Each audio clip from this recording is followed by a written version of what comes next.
Hello? Hello? Is anybody home? Hello? Anybody home? Anybody Tua? Tua. Sorry. Brain broken. Let's get I kind of want to get started with Dragon Souls. Pardon, I'm drinking a sody pop too. Give me half a second to hone in here and we'll get right to the dragon fight. Knife with the first today. Making other people making Riley earn it. Gotta keep the people on their toes. You gotta start showing up sooner if you want the first. Hi, knife.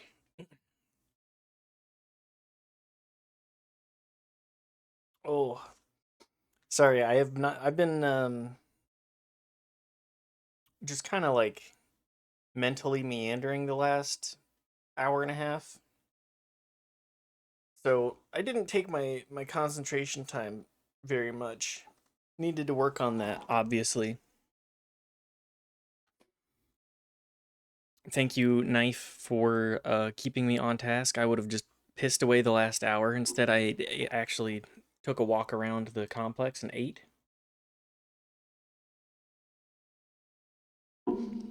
Always appreciate the my manager keeping me on my toes, keeping me going. Call me Katana the way I've got your back, etc., etc. Exactly, exactly. This is Knife. They've got my back. They can ban all you just like mowing the lawn. Ugh. What a bad movie. The Suicide Squad. I mean, I've only seen the bad one. I've heard good things about the actually good one that got the what was it? The Peacemaker spinoff. I mean, John Cena actually kind of good at acting. Who would have thought? It's almost like wrestling is some sort of theater act. Hmm, that can never be true. Wrestling? Acting? No. The same thing? Absolutely not. Anyways, let's go bang our head against Calamite for the next, like, hour. I'm not feeling particularly confident. How funny is it that the only movie I've seen with John Cena in it is the Bumblebee movie? Is the Bumblebee movie good? 75 watch streak. Sheesh. It's 75 is a long time to continue catching. But you know what? We take those. We take those W's. It's so good. It's like a horse girl movie, except the horse is a robot that turns into a car.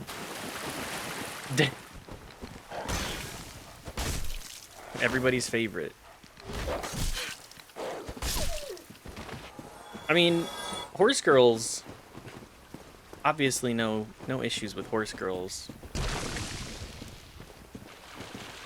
I'm neurodivergent. In hindsight, making fun of the horse girls, it was like fake car boys, the sports heads, and the horse girls. They were all. Those all attracted the neurodivergent individuals. But 2 out of those 3 are more socially acceptable. I ain't making fun of anybody. No, I know. I'm just pondering. I'm just pondering, mentally meandering as we have.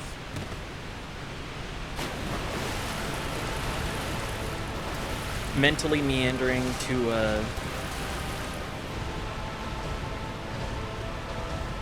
the idea of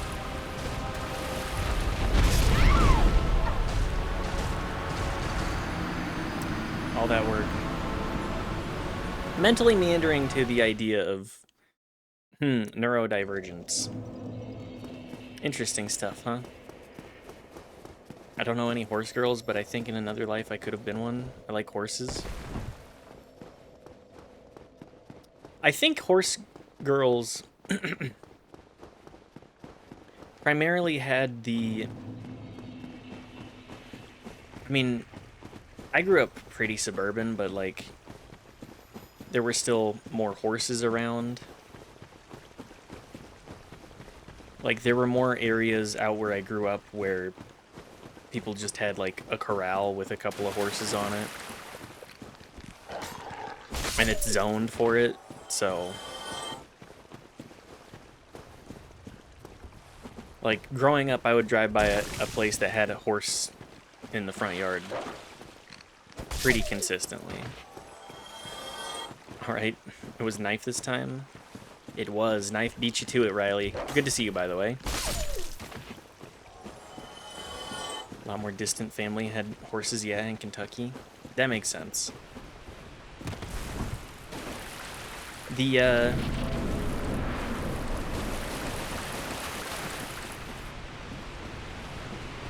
It's fair they're your biggest fan after all. They're such a big fan that they decided to agree to getting married. Now that's what I call parasocial. Except it was me that was parasocial. I think we've talked about how we met a couple of times.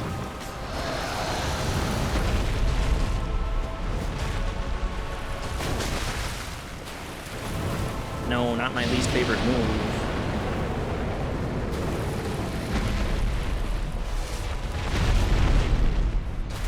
Are y'all already married? Is this a recent thing that you just casually announced? No. No, we've been married. We've been married since June 27th, 2024. 26th? Oh no, I forgot our anniversary. 26th. No, it's 26th. I'm just wrong. I'm forgetting. I was like, for some reason, it's lived as 24th in my head, but that's because of the 2024. 26, 27. Okay. You might have something there. You might have something there. But yeah, we're almost to 2 years. I do not care is the funny thing. You requested I remember it and care about it. It was more of a, like, should we actually care about this? Yeah, we probably should. It's kind of an important thing for us as a couple. It's all about the journey, though. IMO. And we've certainly had a journey. 2 separate crossings of the country. Doing long distance for, what was it? Year and a half. The least romantic person alive.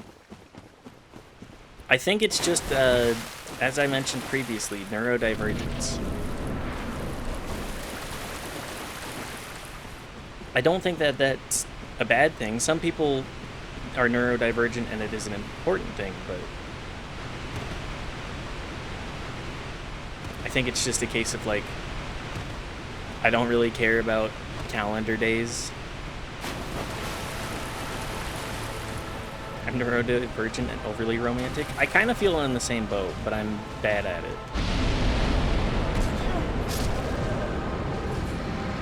Okay, I've run back and died 3 times now without actually hitting Calamite.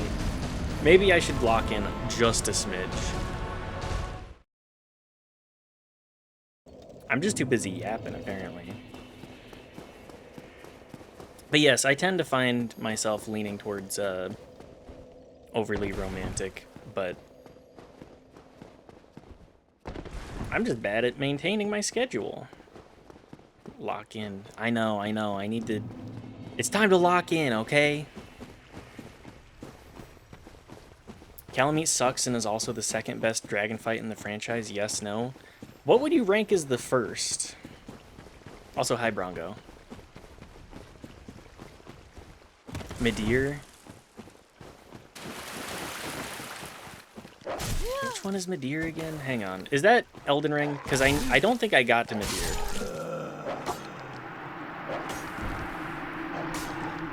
Godzilla in DS3 DLC. I gotta take a look at him. It's been a minute since I played DS3. DS3 Midir. If I'm remembering correctly, Midir is... Oh yeah, Midir is a great fight. Really fucking annoying, but definitely good. Actually, the fight I enjoyed the most. I would agree. Another Godzilla crossover? I mean, you gotta make your money somehow. Godzilla in Fortnite, Godzilla in Dark Souls, Godzilla in Elden Ring 2.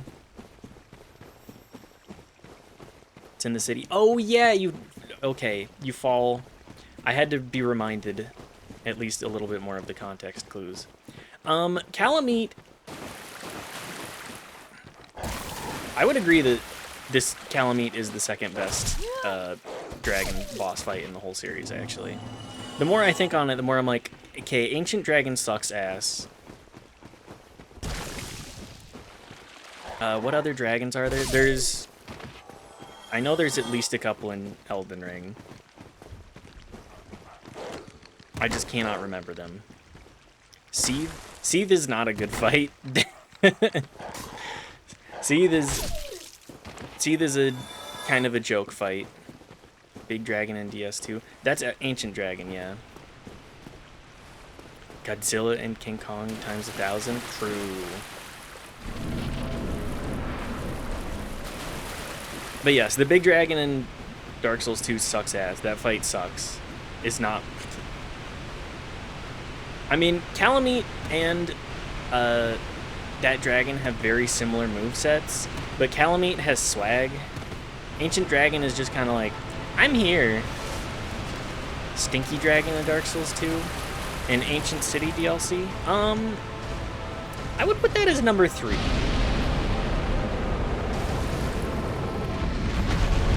Gaping Dragon is kind of a silly boss. That is a dragon. I will count that.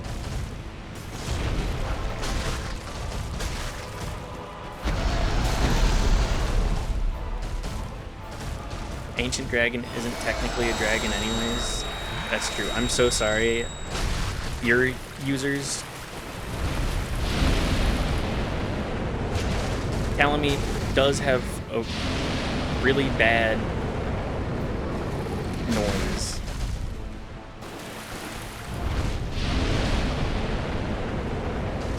Ow.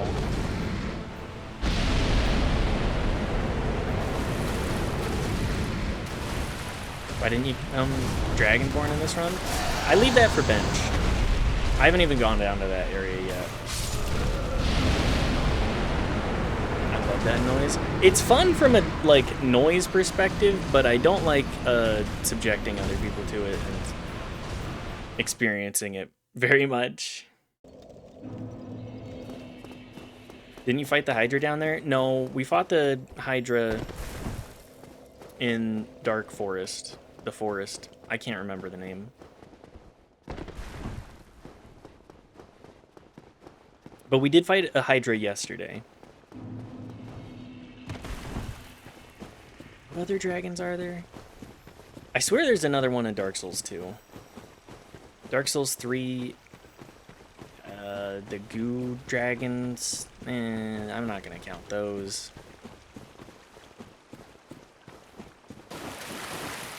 Do we count Demon Souls? Because Dragon God is a gimmick fight. I'm gonna say that one goes towards the bottom. Just that one not very good. And I think that's absolutely all that I can remember off the top of my head. Yeah, I think Calamite would rank number 2. Midir, very good. What was the demon princes? This prince wants to buy you flowers. This prince wants to light you on fire. Demon of pain.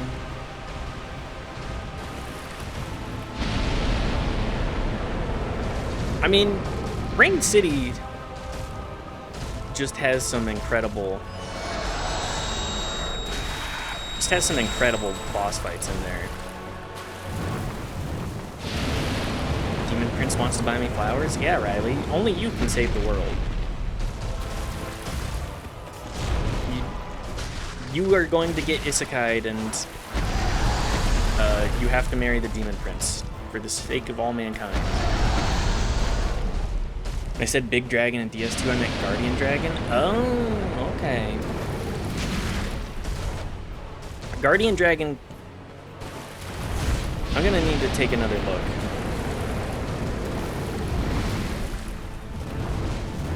I do not recall that one particularly. I also remember it sucking. Well, that's because it's Demon Souls, not Demon Souls, Dark Souls 2. Demon Souls also not very good. It has aura, but it does not have, like, good stuff for it. What's up, Grommel? Come for the Black Dragon Hella meet and greet? Hell yeah.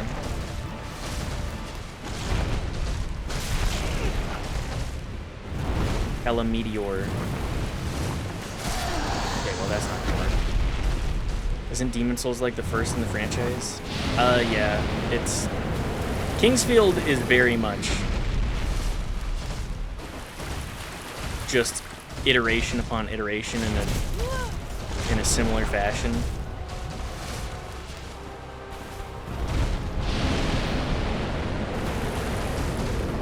The Dark Souls franchise, it's like DS3 ends with being like, hey, we need to... We should make different games than just Dark Souls. And then Sekiro happened, and Sekiro fucks tremendously.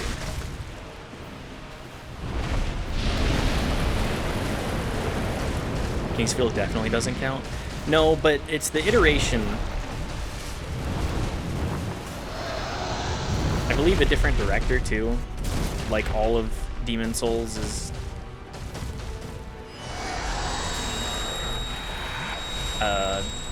honoring that guy. Yeah. I'm not doing the damage that I want to be doing. Calamite, kind of an annoying fight.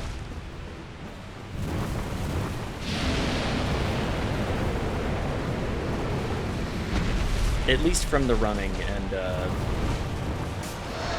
this is just how fighting a dragon would be.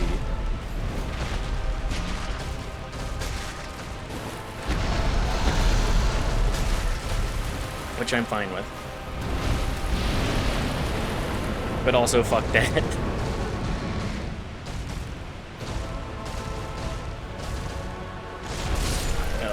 You can see influence, but there's a huge jump while Demon Souls is largely similar to the other Dark Souls.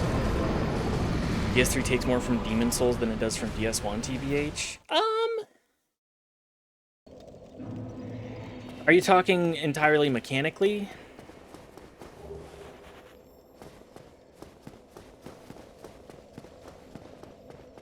because I feel like there's more there. I would agree that mechanically it does borrow a lot more from Demon Souls. At least with having like a... You have to regenerate your magic bar.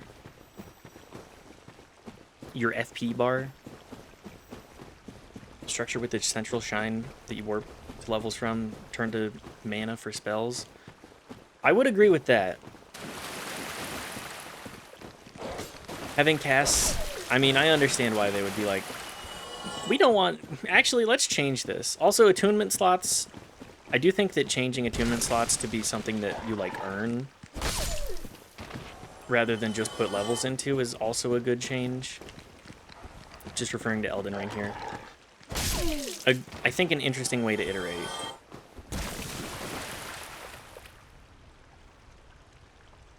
Also return to half your health after you die until you use an item. Yeah, it's just hidden. It's obfuscated better in DS3 in that fashion. I would agree. Yorma Storm King. Yeah, also... I think a better way to do a gimmick fight like that, like you can do the... It's entirely optional, which I appreciate. Whereas Storm King is a lot more of a... Okay, well, you can shoot magic at him, but...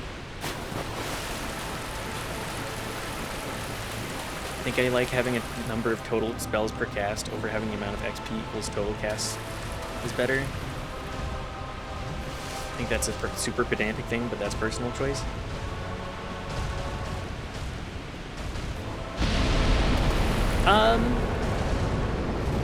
I do think that it makes balancing some of the spells a little easier. Just be like, you can only cast, you know, 2 very big missiles, and dedicating your HP regenerating stat, your Estus flasks, to getting your FP back is also a kind of annoying thing. But I'm not really much of a magic or FP user. I just go, let's hit thing. Let's hit thing until it dies. Just real unga bunga like that.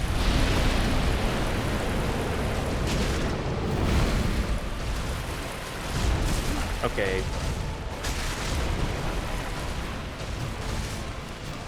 MP, not XP. I see what you mean. Yeah, that's not gonna work. I think DS2, DS1 spell system is more unique, but I'm guessing they went back to mana for 3 to balance magic better by making you have to sacrifice Estus flasks. Yeah, that would... I do think that that's an interesting trade-off. It's like, okay, do you want to be a glass cannon? But it all... As a magic build, you shouldn't be getting hit as often as a melee build. So I guess balancing it in that fashion is always interesting. If you really want to be glass cannon, you take your Ashen Estus or whatever, your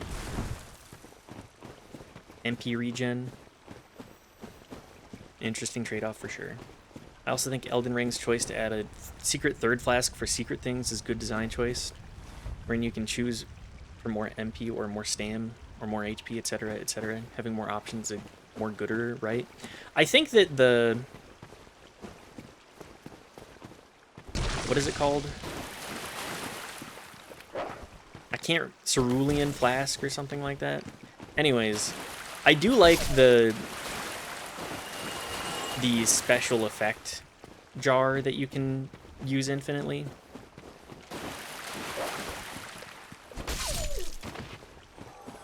Like, at the end of the day, it always will boil down to, okay, you have to dodge these enemies, you have to not get hit by boss, do damage.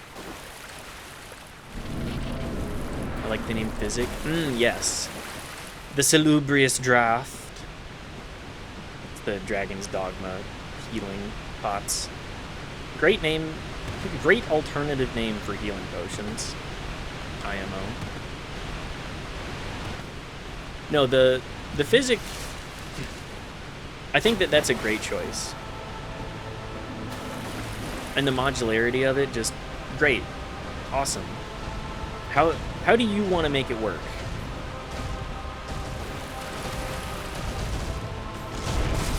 I need to stop rolling into that. I'm going to die.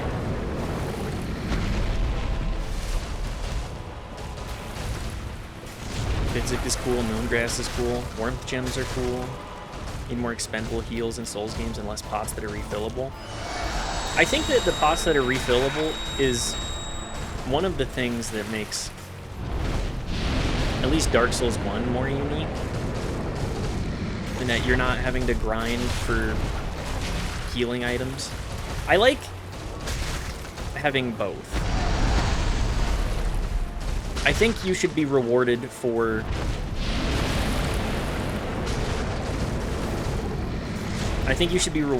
spending time grinding so that you can have like a more but a worse heal than your standard heal pot. Because in Bloodborne, running out of, I gotta be real, I've run out of health potions several times, or blood vials, and having to do a grind for them legit makes me stop wanting to play.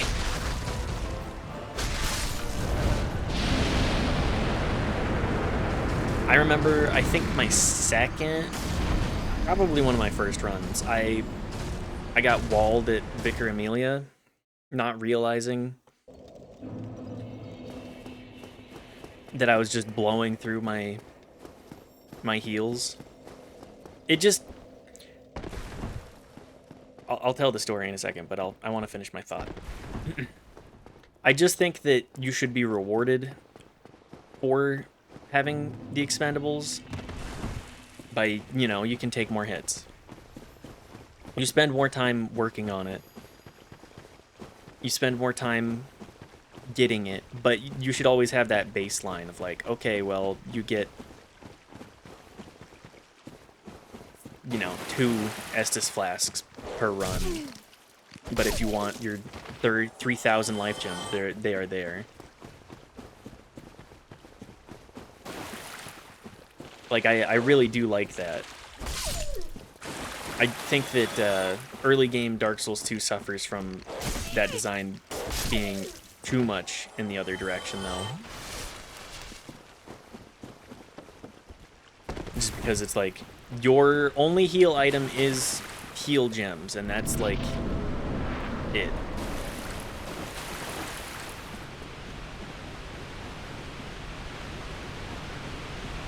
It's just not very entertaining to me. But also the early game of Dark Souls 2, I have many qualms with.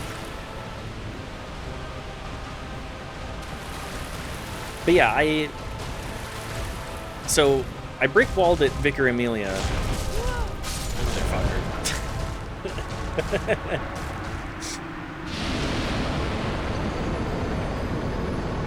I got stuck on Amelia for, I want to say like 4 sessions, and I'd spend like 4 hours trying to fight her. I'd spend 2 hours farming the blood vials and then 2 hours fighting her, and then I'd run out and I'd go, okay, well, I guess I'm gonna do this another time because I'm not farming blood vials right now.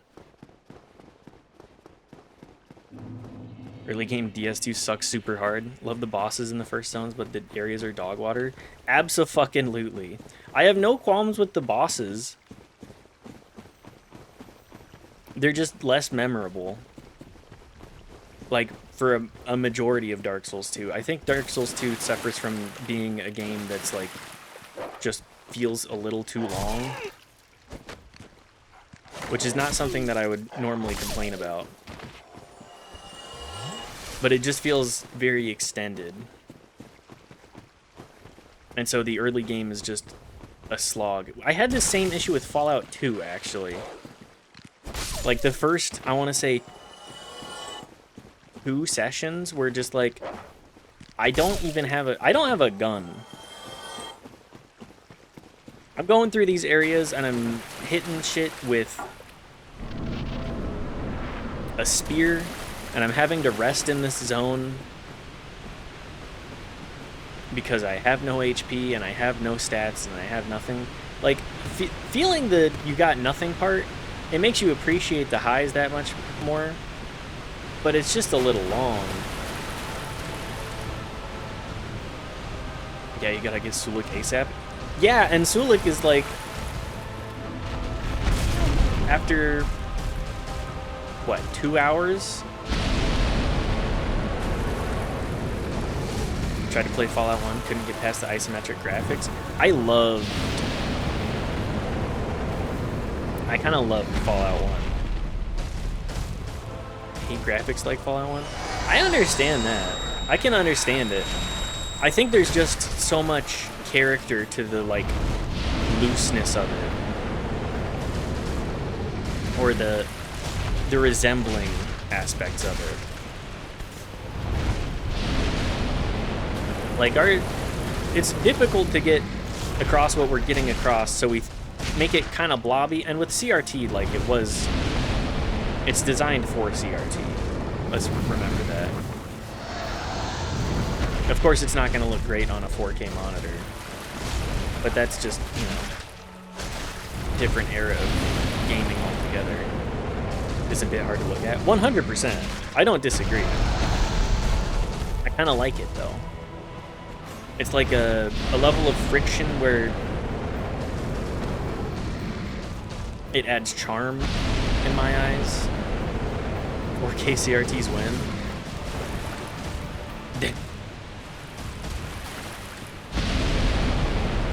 I love the idea of remaking CRTs specifically for, like, melee players. Oh yeah, we specialty make these CRTs again. You want to pay 60K for a 48-inch CRT?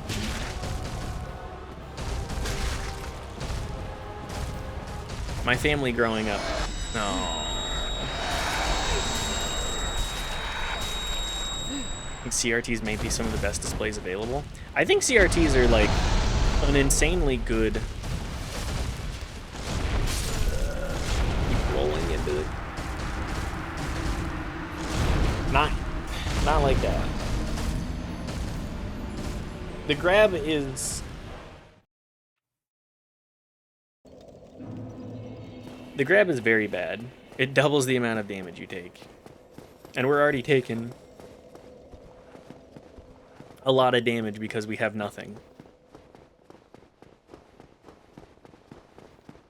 But yes, I grew up with my family. We got like a hand-me-down, I want to say 60-inch CRT. And that thing was huge. It weighed like a ton. Not like, oh, it weighed a lot. I mean, it weighed what felt like close to a ton. I think we had like 8 people help move it in initially. And then we had to dismantle it in order to get it out of the basement. Which is a tragedy, because I really liked that TV. I wish that we hadn't had to destroy it. It did take up a ton of space, too. You remember having to move plasmas? Fuck that. Yeah. Those things were heavy as hell. Some of the first generation plasmas, they were also expensive as fuck. Dismantle this. What's up, Crack Dota? Good to see you. Here, I got you. Dismantled.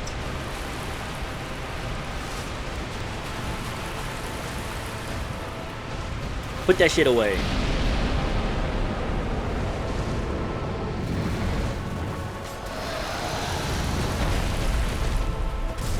But yeah, Crack Dota, you have any CRT stories?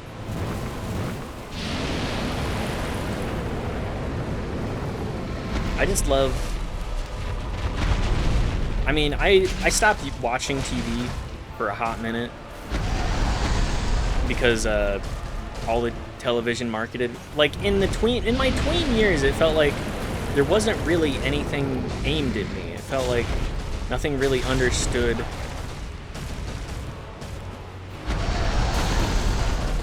what it was like to be a 14-year-old in a time like that, other than like iCarly, and even then it doesn't. iCarly fell off hard.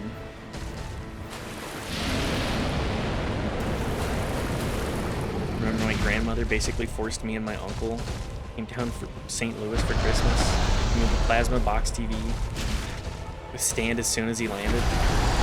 Like 12, that shit was heavy. Alright, 12-year-old. You don't know how to use your body in any fashion. But I need you to move. I need you to move this TV with your uncle, who is definitely jet-lagged the fuck. Alright, let's get Bob, who's definitely hungover, and Jerry, the 8-year-old. That's the perfect moving pair.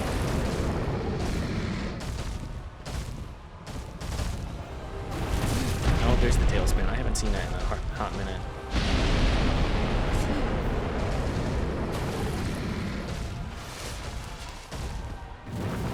Always remember being able to hear if a TV was on, even a black screen. Yeah. Fuck. Just the noise that it would make. We actually got a TV from a set of friends who were like, we don't need this anymore. You guys want it? We don't have a TV, so we take it. And if it's plugged in but not on, it makes this loud, not loud, but this high-pitched kind of like whining noise. So we have to unplug it, otherwise it just, the passive noise in the house is just unbearable. Because we only have like, what, 700 square feet? Yes, sir, yes. It's, yeah, hang on. I think that might be one of the best gender-neutral, affirmatives I've seen. Yexer.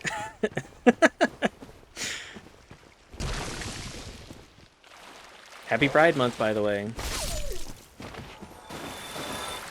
Big road trips, my parents would put our tiny CRT on the center console so me and my sisters could play Mario Kart. Hell yeah. Also, good to see you, Setsuna. Thanks for stopping by for the Dark Souls shenanigans. Bisexual pride. Hell yeah. This chat stays fruity.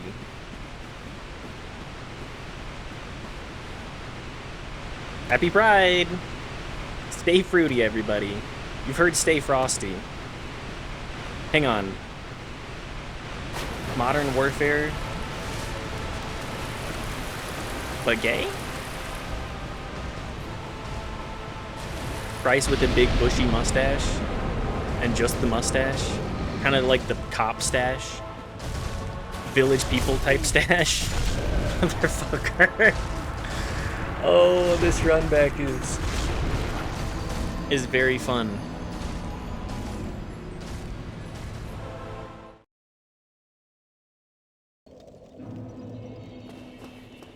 But yeah, just remember having cartridges? Anybody remember the N64? Grew up playing that shit a good bit. You haven't seen my Soap X Ghost / fiction, I guess. There's a lot of that, definitely. I've definitely seen porn of that pairing with the, I think it was Call of Duty Go, whatever. Who the fuck? Ghost got their own spin-off game, right?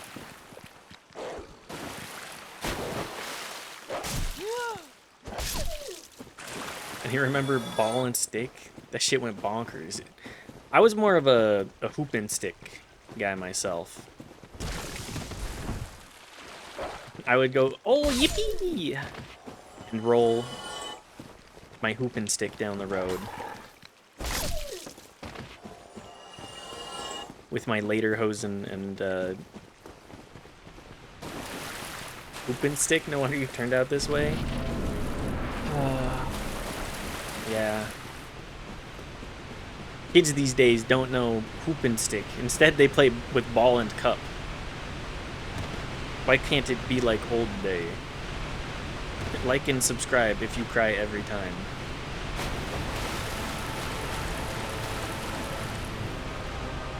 Forsooth, good day. Perchance we could roll the stick down the road?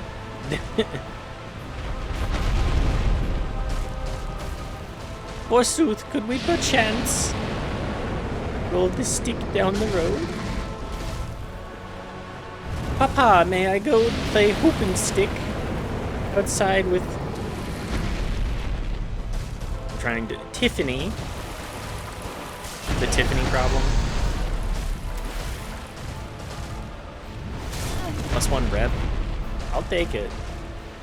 Lord knows I need the rep. I'm an auraless individual.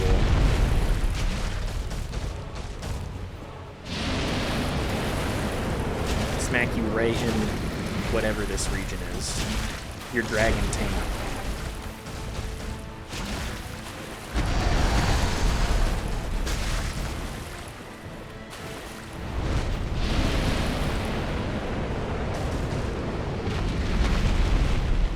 Please. I just wish to do damage to Calamite. Unfortunately, I'm pretty sure he's resistant to fire and physical damage to some extent. Right in the cloaca? Yeah, yeah.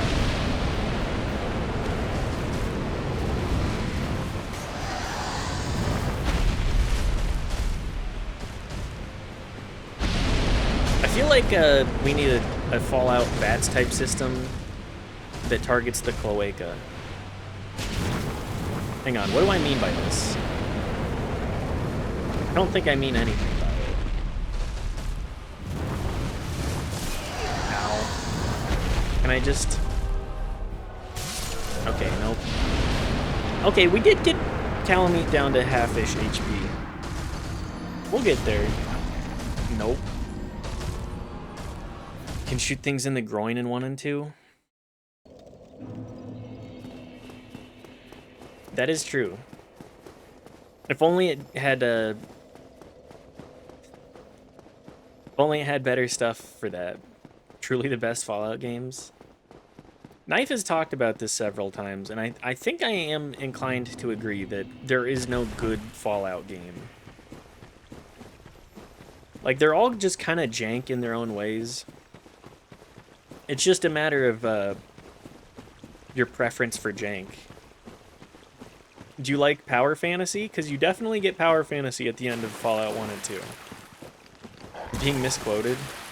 Well, I'm speaking my truth. I said they're all of the same level of quality. I think New Vegas is slightly worse. In the general quality sense, but that's just because it's, like, incomplete. Maybe Fallout 2 also is in that. One feels mostly complete. As a bisexual, how dare you? Fallout is like the series that got me playing games that were not just for children. But the Fallout series is what got me to play things that are not just like Star Wars and like EA Sports. Then again, I always kind of hated the sports games. I just can't be fucked to care about sports 90% of the time. Like, I want to like hockey, but I live in a city with a hockey team, and they're fucking expensive.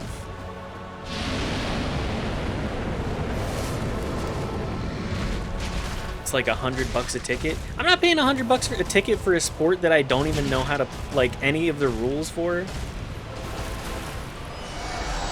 Don't worry, Bethesda Game Studio is permanently closing on the 30th. Are you being for real?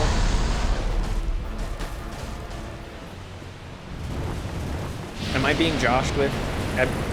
For real, for real? Are you... Hang on, give me... Jamie, pull up that article, please. I can't find the sauce. I was gonna say Abdarin is gonna be so sad.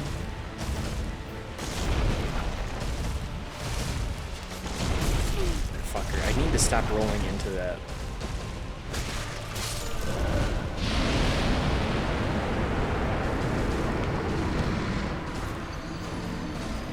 What am I saying?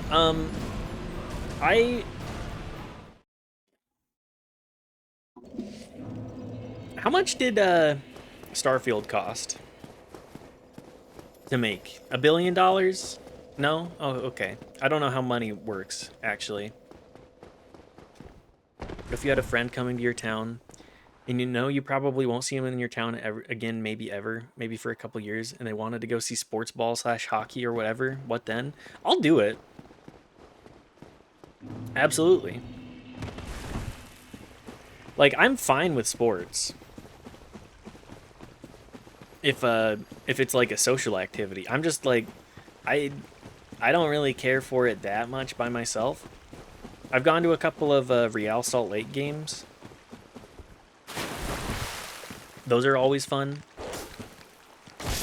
But that's a case of like, oh, I get to hang out with people and like, even if I don't know sports, it's fun to, socializing is good.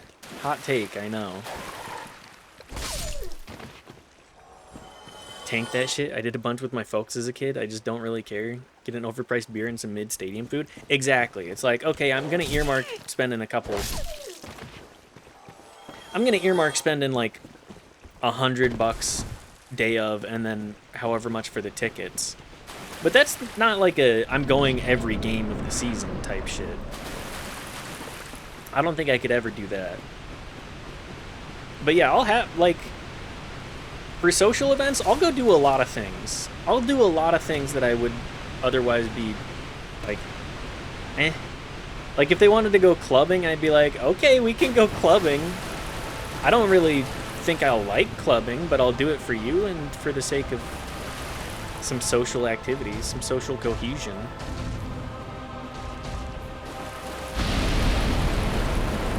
Absolutely no for clubbing. I'll do it.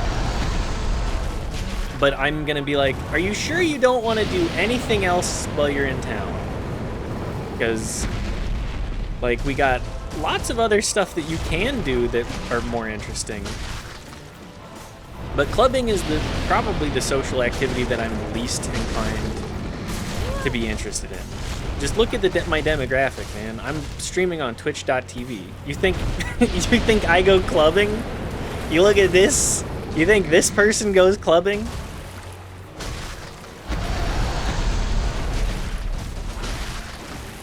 As long as it's not a straight club, you know, I'm all in.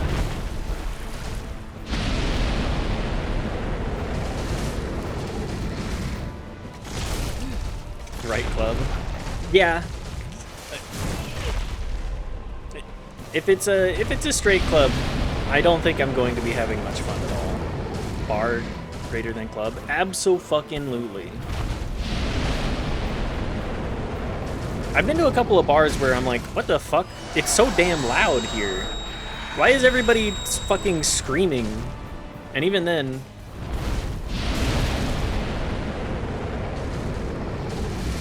Even then, I'm like, at least I have a table that I can sit at.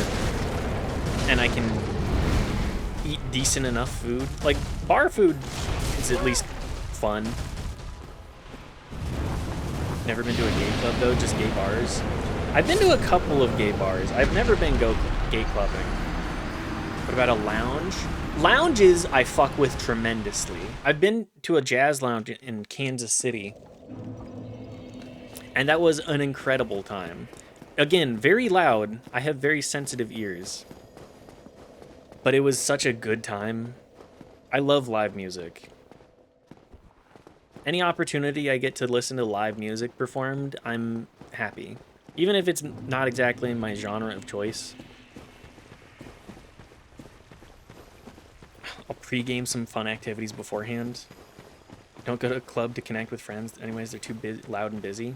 Yeah, I would agree with that.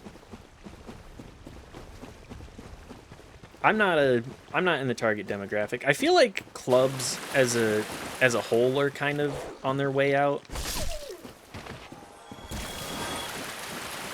I just don't like drinking that much. Like, I'll have a drink or two socially, but it's just not the same.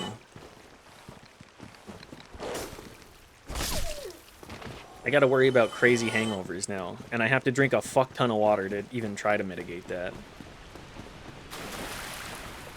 I wear earplugs everywhere, all the time when live music. Oh, absolutely. We have earplugs for that. We have been attending quite a few concerts lately. And by quite a few, I mean 2. Which is, like, infinitely more than I've done in the last decade. And then we're going to the Aquabats concert. Yeah, I know. Get your ska hate out. Let it out. I'm not here to convince you that it's good. I'm here to skank, baby.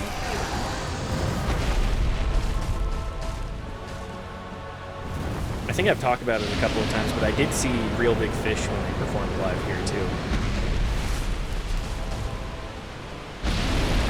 Gonna skank out my hate? Yes. Skank it out, baby.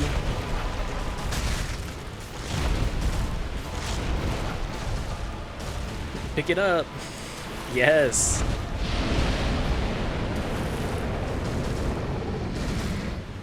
See, we got some real ska heads in chat. Who's hating on ska? I just feel like the internet as a whole is like, haha, ska,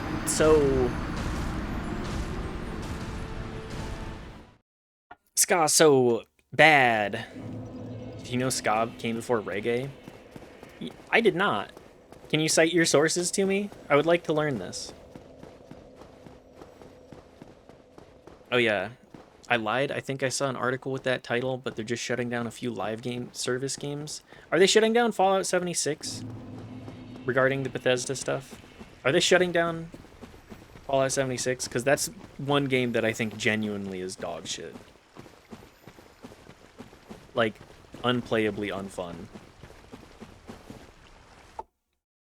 Am I getting rickrolled? Let's see. Crack Dota, are you rickrolling me? Ska came before reggae. Hey. Where does the term ska come from? What does it mean? Well, so ska is actually long before reggae. You know that ska came before reggae? Hang on, pop up the web. In terms of the word ska, there was I think it was the sound of the upbeat, or who gives a shit. But it's the sound checkered shoes make on vinyl surfaces. But you know that that reggae came from ska. Did you know that? Yeah, you just said that. Oh.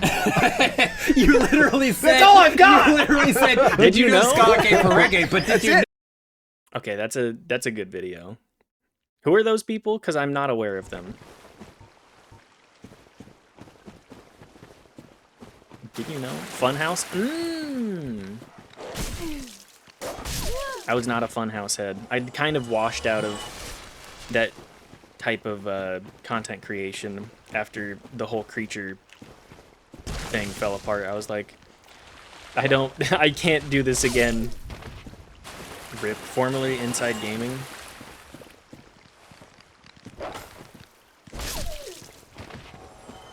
We love these conglomerates. Also, didn't Giant Bomb have like a big issue with like the content stuff for a minute? Didn't they get bought out and then they bought themselves back because they're like, actually this sucks shit. We hate the way that we have to do this. Let's do what we want to do. I hope Red Letter Media stays doing what they want.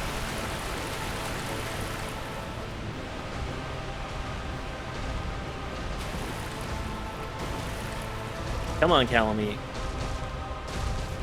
Why don't you Calamite this club? I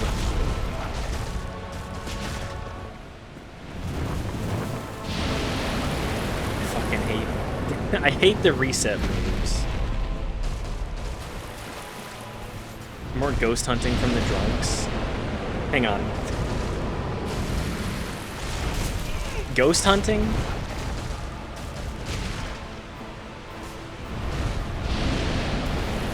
It's real? I need the Lord on this. My context head is... I'm putting it on verbally. Not physically. I don't own one of those. I feel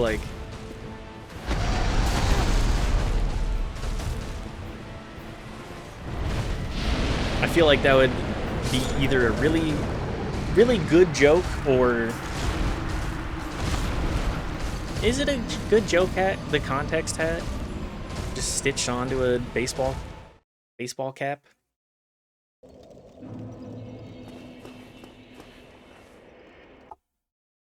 Hang on, my chat. There's a second part too? Okay, let's see it. Oh. Oh, okay. I'm going to keep this in the tabs. The Paranormal Investigation. I will definitely be checking that out off stream. I've been meaning to get into Red Letter Media because I've heard good things, and I mean, they've been around for so long and there hasn't been crazy controversy yet. So maybe, just maybe, I can enjoy some art without having to separate it from the artist.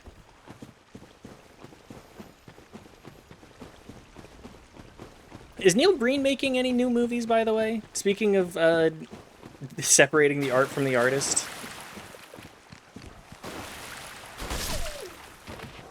Because what was his most recent one? It was like a Fateful Twin or something like that. It's the one with twins.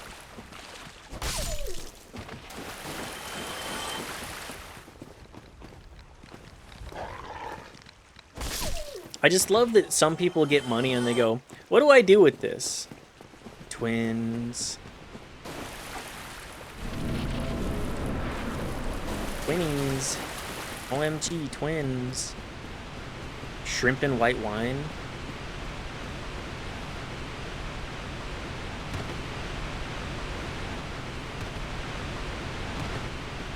Sorry, I'm imagining like a white wine with an Alfredo, and I'm kind of like, okay. That could fuck. You have your fattier stuff with a white wine. I'm Tim and Eric posting. Oh, okay.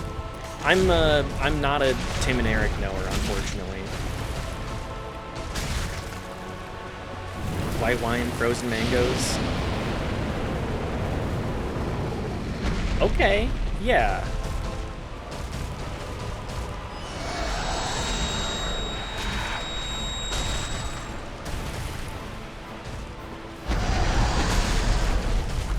I should probably catch it. There's a couple of pieces of media that I really want to catch up on.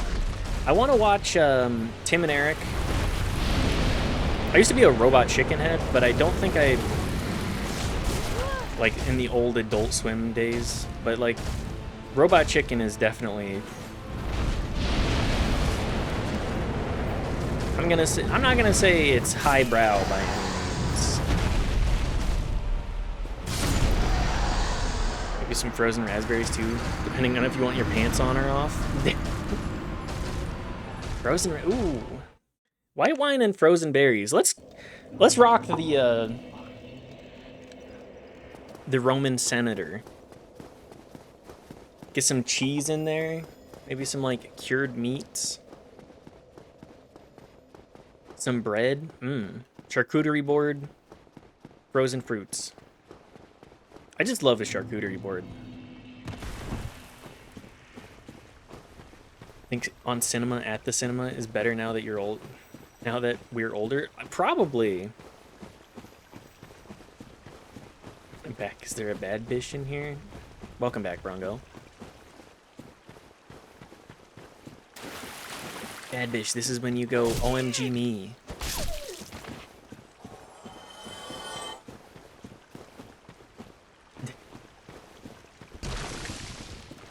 Some feta, prosciutto, a couple slutty crackers, and some bruschetta.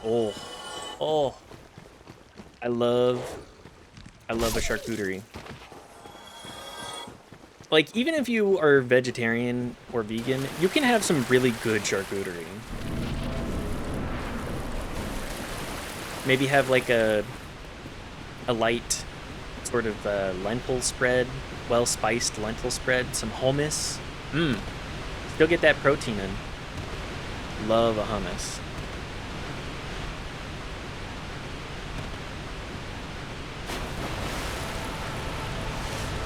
Anybody a goat cheese enjoyer here?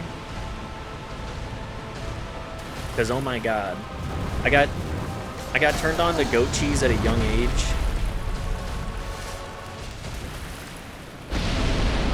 And ever since, I've been like, I need to get more goat cheese.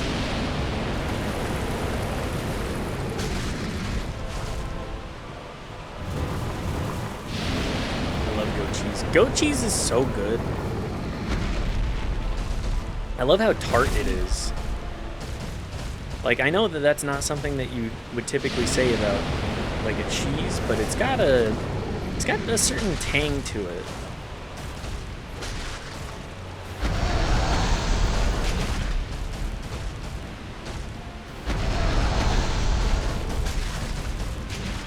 That with, I believe it's Knockabrod.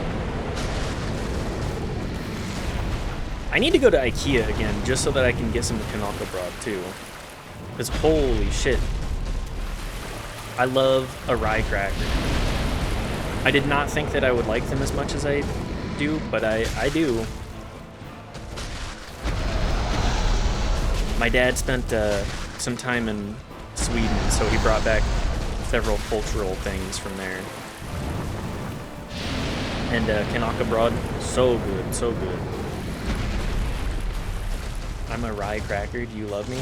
Yes, I do love you, Bad Bish. I appreciate anybody who's got a little bit of wit to them.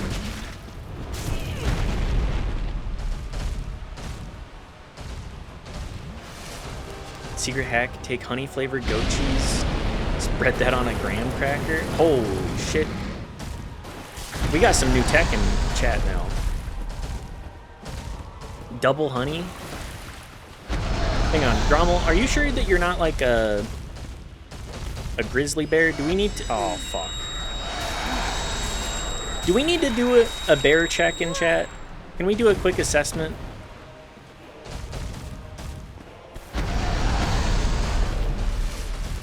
Alright, who really, really likes sitting in the salmon streams? Hang on.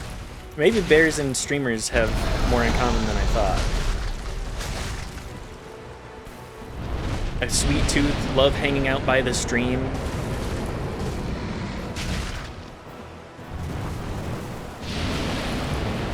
What else?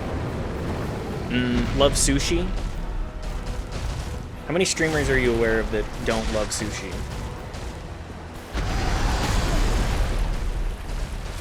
Oh no, I'm fat and hairy. No. Grizzly bear? Yo, okay, hang on. Grizzly bear is definitely like a streamer name, right? I do like salmon. I think Grommy might be a bear. I'm sorry to break it to you this way. We were so fucking close. I don't love sushi. Well, that's fair. But I was a good girl. Brungo, you are a good girl. Don't get it twisted. Any bears?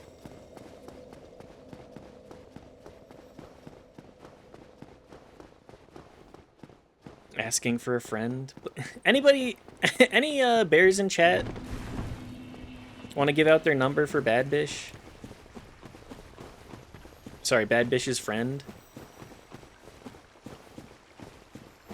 Do you sleep for 4 months? Insomnia. Okay, yeah, hang on. The insomnia streamers and grizzly bears. I feel like I need to make a PowerPoint presentation on this. I'll need to assess this. I had my first try typed out. Fuck, I'm disappointing my audience. Gra is the sound bears make? Gra. Gra. Hang on. Gra. Anime bear noise. Gra. Very taken saws. Alas. Can't wait for Mid-End presentation streams. Hey. Hang on. That I may need to start doing that.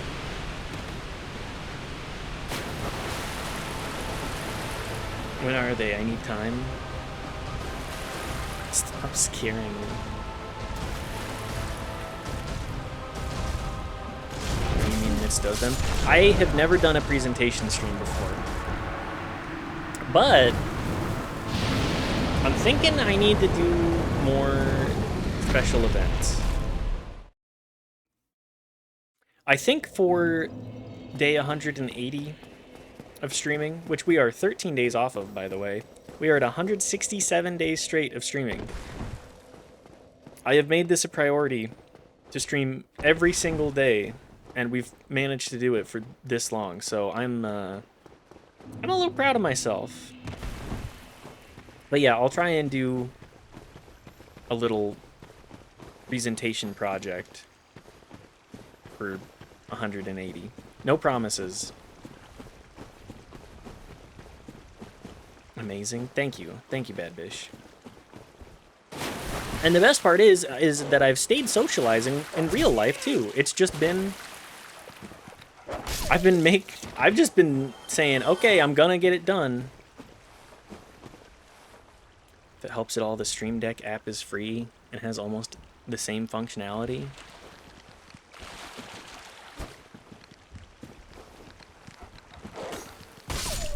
I should probably check out the Stream Deck app. I know several streamers have been like, what if I get a Stream Deck? Will I be any different? Will I be the one to actually use a Stream Deck? Maybe not. I think I need to ramp into that kind of effort. I think I need to figure that out. I just don't know what I would use any buttons for.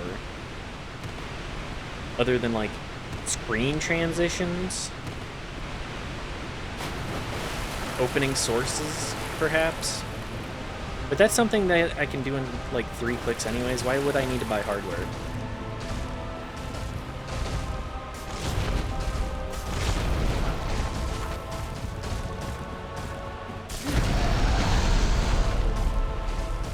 Buying hardware is for chumps. It says a chump that bought a wig. I'm kind of surprised nobody's redeemed that yet. The wig is still in bag.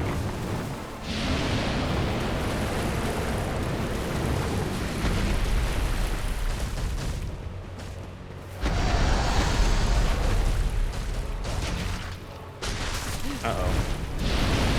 What the hell with... Calamy, are you okay? You kind of bashed your head against the wall there. God damn, it's expensive. How much is it? How much is it the Stream Deck app or the Stream Deck? 25K? Holy shit.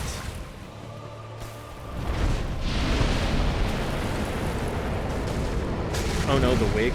Oh yeah. The wig is a little bit expensive. The app is free. Got it. Okay, sorry. Clarifying. I rolled right into the fire. 25K for wig? Jeez, what am I, Dominic Monaghan? Okay, let me make sure of something. Let me Google something really quick. Dominic Monaghan.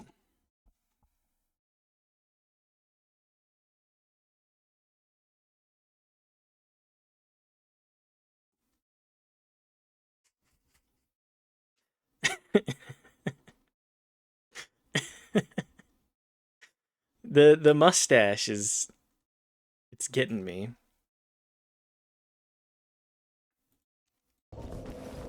Do you wear wigs? Will you wear wigs? Do you wear wig? I don't wear. The only time I wear a wig is for the joke. Is gonna be for the joke. I go au naturel out in public. But yes, 25K is that's I wear the wig for the rest of the stream. You gotta work for that, baby. You gotta show up. If you want to see me wear the wig, you gotta actually be here for a bit.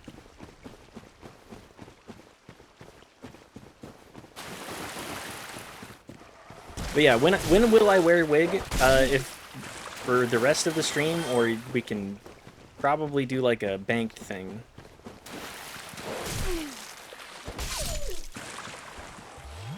Cracking Grom or Lord of the Rings DVD extras nowheres. Okay. I'm a fake Lord of the Rings fan apparently. Here, let's please watch. It's important. You got it. Let's pop it up. In the photo shoots you do with Vogue magazine and Cosmopolitan and Entertainment Weekly, Time magazine, your hair changes dramatically from short to long. Do you wear wigs? No, I do not. Have you worn wigs? No, I have not. Will you wear wigs? Maybe. When will you wear wigs?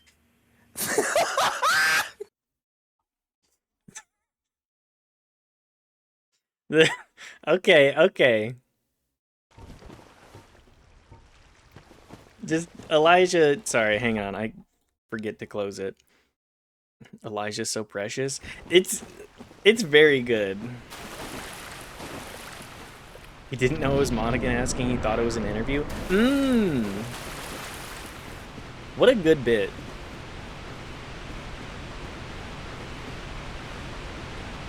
That's incredible.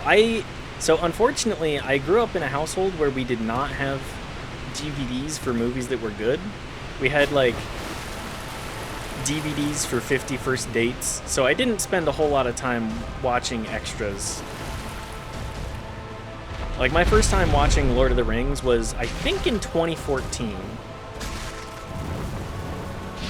As I've been on record saying, my family did not have good media taste, and still doesn't.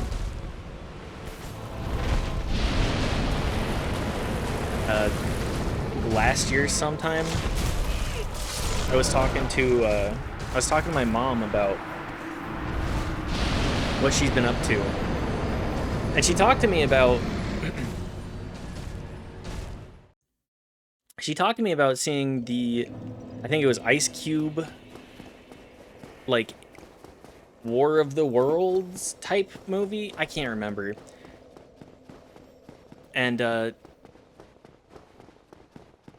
that movie fucking, I saw the tiniest bit of it and I was like, oh, this movie fucking sucks. How come we have all of these just terrible movies? Lamau, that movie? Yeah, it's a fucking dog shit movie. Like, for having Ice Cube in it, it feels like it has a shoestring budget and is filmed on, like, exclusively a soundstage.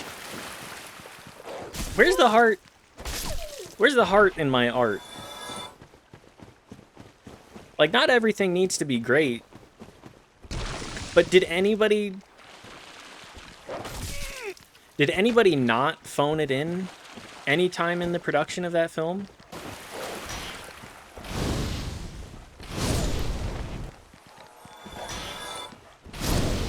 It sounds like it because it was. I believe that.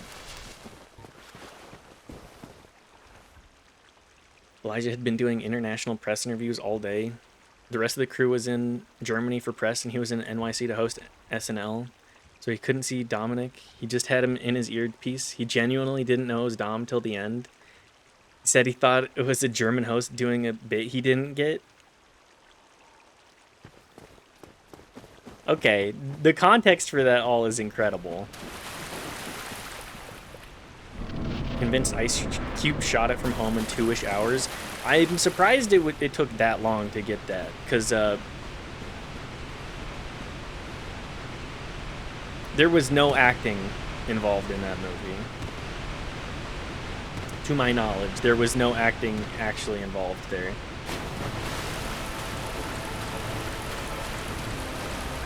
When they phoned into Amazon to send that guy a gift card to risk his life, holy shit, I forgot about that part. I think it's the world's, like, corporations are never going to understand what makes movies good, especially if they're making schlock like that, where it's like, okay, you do realize that you can't just... People don't like being explicitly advertised to in movies like that, right? Like, that can't just be a me thing. And he did it. Yeah.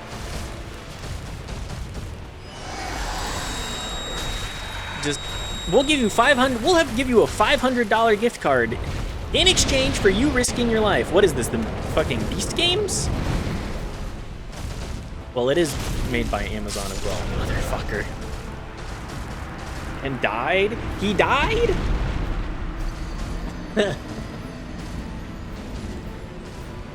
Holy shit. Holy shit. What a fucking nightmare of a movie. Just absolute slop.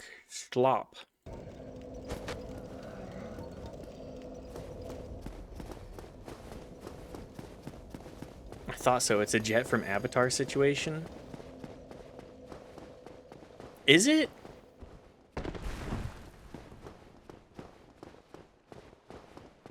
And he does. Low-key, maybe that was the director writer's one attempt at pushing back against Amazon. I feel like anybody that knows how to write well enough can couch their criticisms in the corporate branding. At least that's my inclination, but what do I know? Okay, it was totally AI written. It's tragic. It's truly tragic just how that's what people expect to make money. It's like, no, if you can't make a product that people want to watch and want to interact with like that. If the thing writing it can't feel anything about the media, I don't think that it can succeed as art. It just comes off as vapid and like The Room, for example. The Room... Fart? Yes, absolutely. Faux art. Known as fart.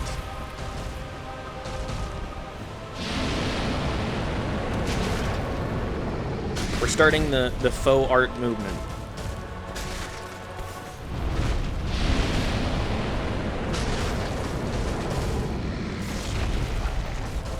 Me sending a poem to my partner by only using autocomplete on my phone. That's funny because it is like at least learned from you. When it's from everybody else in the world, it's like, I don't really give a shit. There's a lot of people in this world, and I care about a lot of them, but I do not give a shit about everybody else's autocompletes, you know?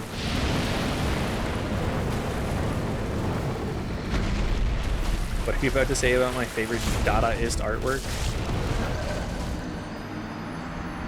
What was I saying? The Room? Ah, yes. I love... The Room is incredible simply because it's a guy really trying his best to make a movie, but it just fucking sucks. You can't have that level of camp without trying to be endearing in some fashion. Without, like... you have to speak through your medium, and you see him speak through the medium, and you can't help but laugh at like just the way it comes out. Because the message in there is like, I guess supposed to be good, a positive thing. I can't really tell. Nobody can. That's the thing about Mr. Wiseau. DB Cooper went hard in that one.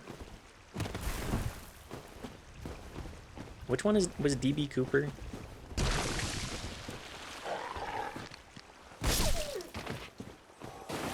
Okay, yes. Trust me, I am a critic of many things, but if nothing else, I appreciate the creation of art.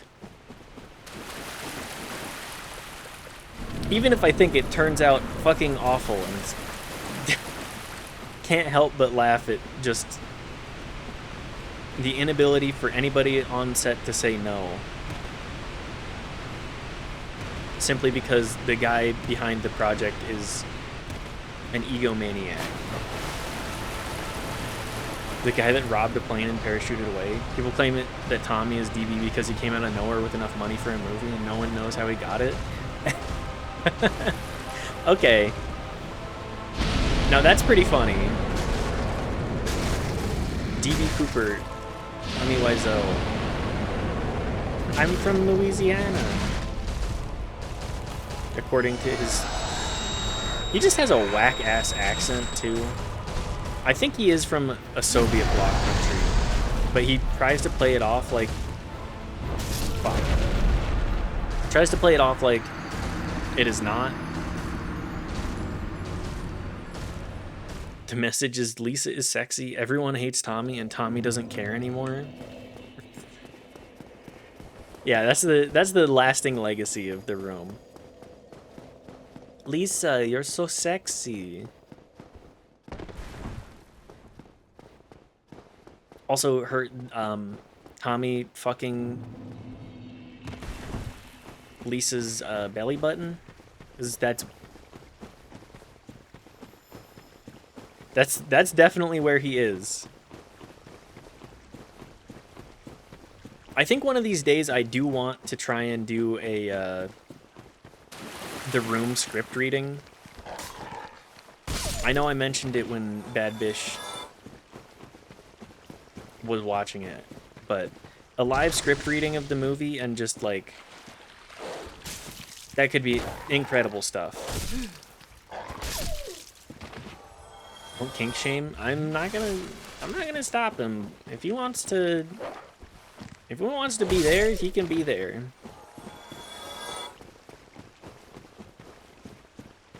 Because she wouldn't let him anywhere near her kitty, and I do not blame her. No, I wouldn't want that guy anywhere around me, really, either. Well deserved.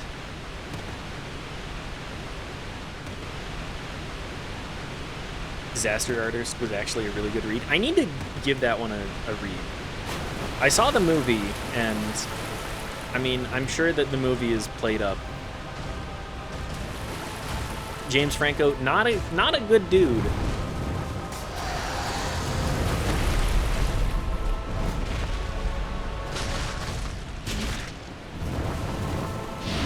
But I did enjoy the movie.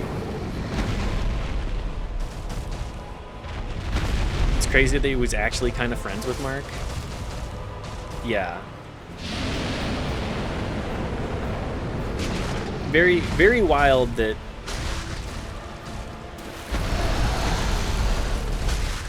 to my understanding, it is very much Mark being like, this guy just kind of like became parasocial with me.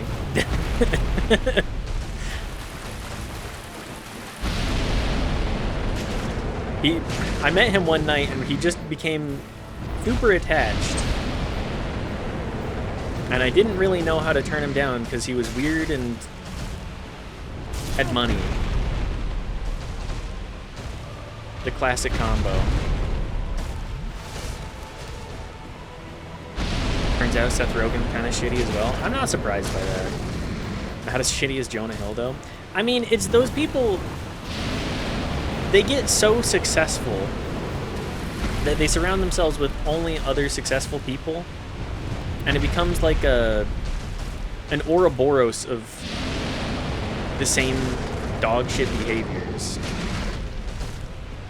Not the same shitty as James Franco.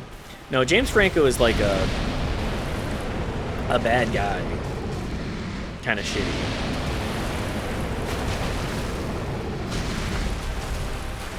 Jonah is a Nepo baby, actually. Well, that too. I mean, he was in Superbad.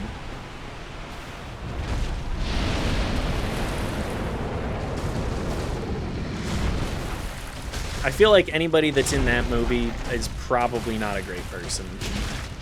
A lot of the big name actors, not great people. You get successful, you make your money, you go, actually, that's the wrong way to go. You go, oh damn, maybe I'm the hottest of shit.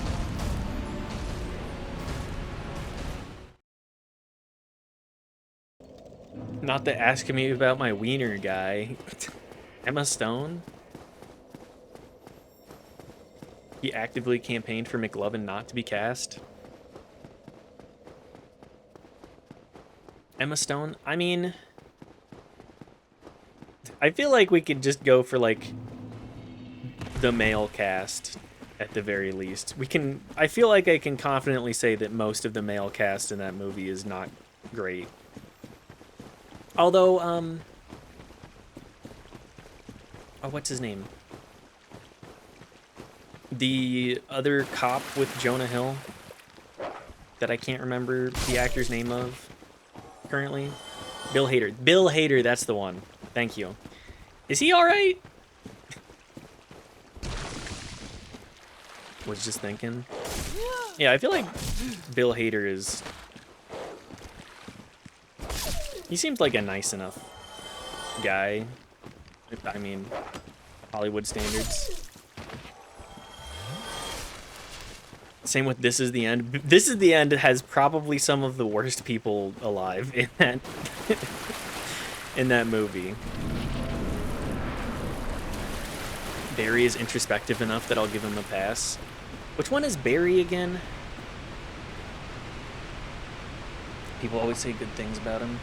I have a few PA friends in LA. I don't know them, obviously. That's fair. I would love to be able to, air quotes, network.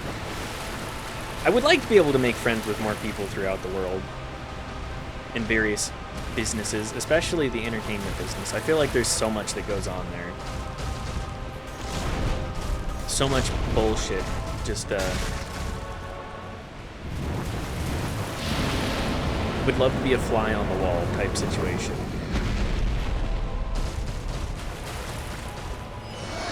It's where he becomes an assassin in LA. An assassin in LA and becomes an actor? Actually, okay. That sounds interesting. Also directed, written, starring Hader. I have mad respect for people who are like, I've already done my shit for long enough. I want to actually be creative. Like, being an actor is one thing. I mean, he was on SNL, so I think SNL is pretty good about people going on to do what they desire.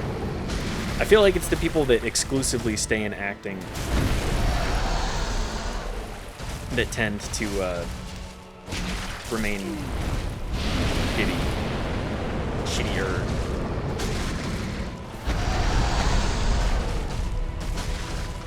Prefer Dota? Cracked is preferred. I don't Dota much anymore. Sorry. Sorry, Cracked. I've been calling you Dota for so long now. It's really great for the first 2 seasons, but I never finished it. Okay.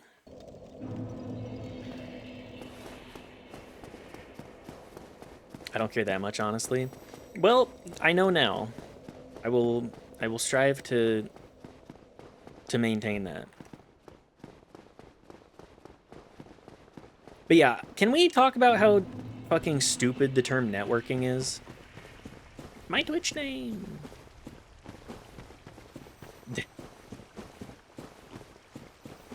Hate it. I mean, that's fair.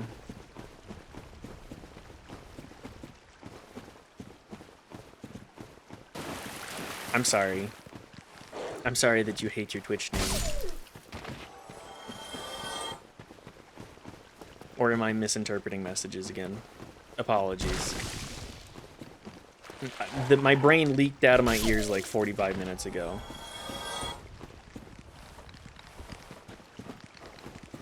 Main thing that kept me from doing film. I need to be more clear. You're doing 10 things at once. I'm trying to maintain through lines on my thoughts, and conversations. I'm juggling a lot. Networking, I hate the idea of like, oh, you got a network. Just be like, make friends with people. Be fucking normal, MBAs. Can we be normal for like 3 seconds? I don't make friends. I network. Okay, asshole.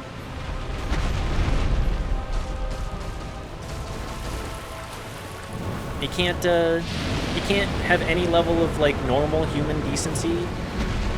Everything has to be business for you 100% of the time. Just appreciate something for once. Okay, well, I don't know. I don't really know what happened there, but that's fine.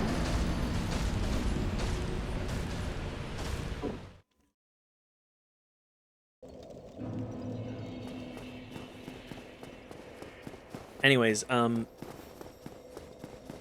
yeah, I just hate the constant corporatization of everything and like the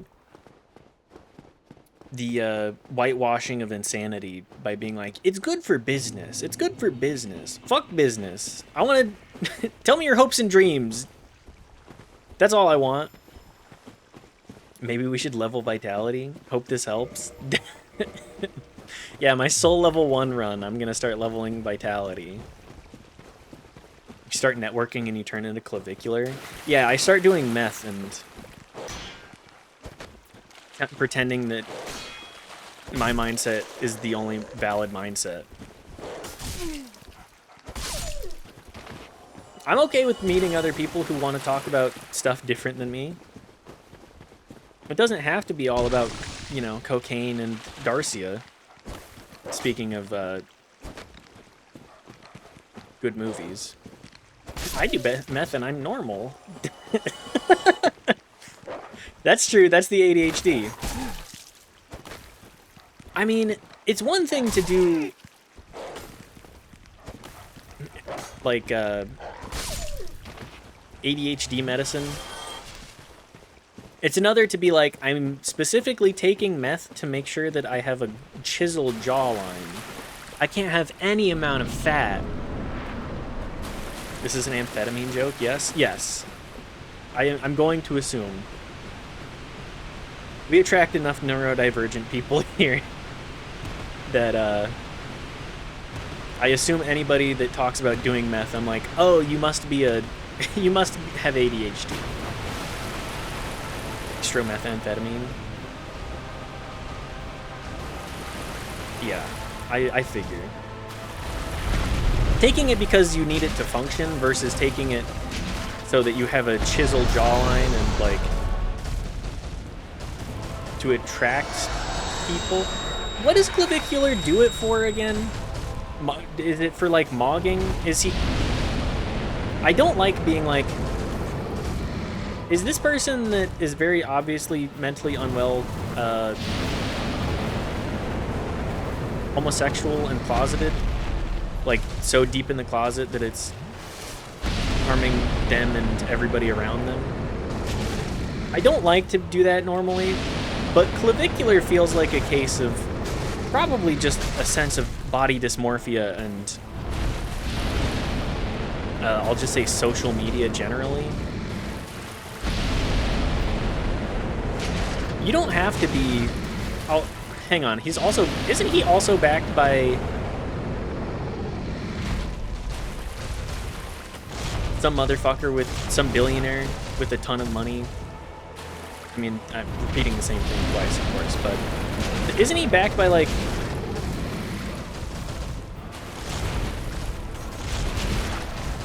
I can't remember.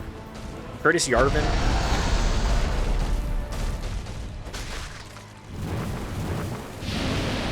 Clavicular wants me dead. I have a strong-ass jaw because I was borderline addicted to gum until I was 19. Only stopped because my jaw started to actually pop out. It's also genetics. I wouldn't doubt it. Yeah.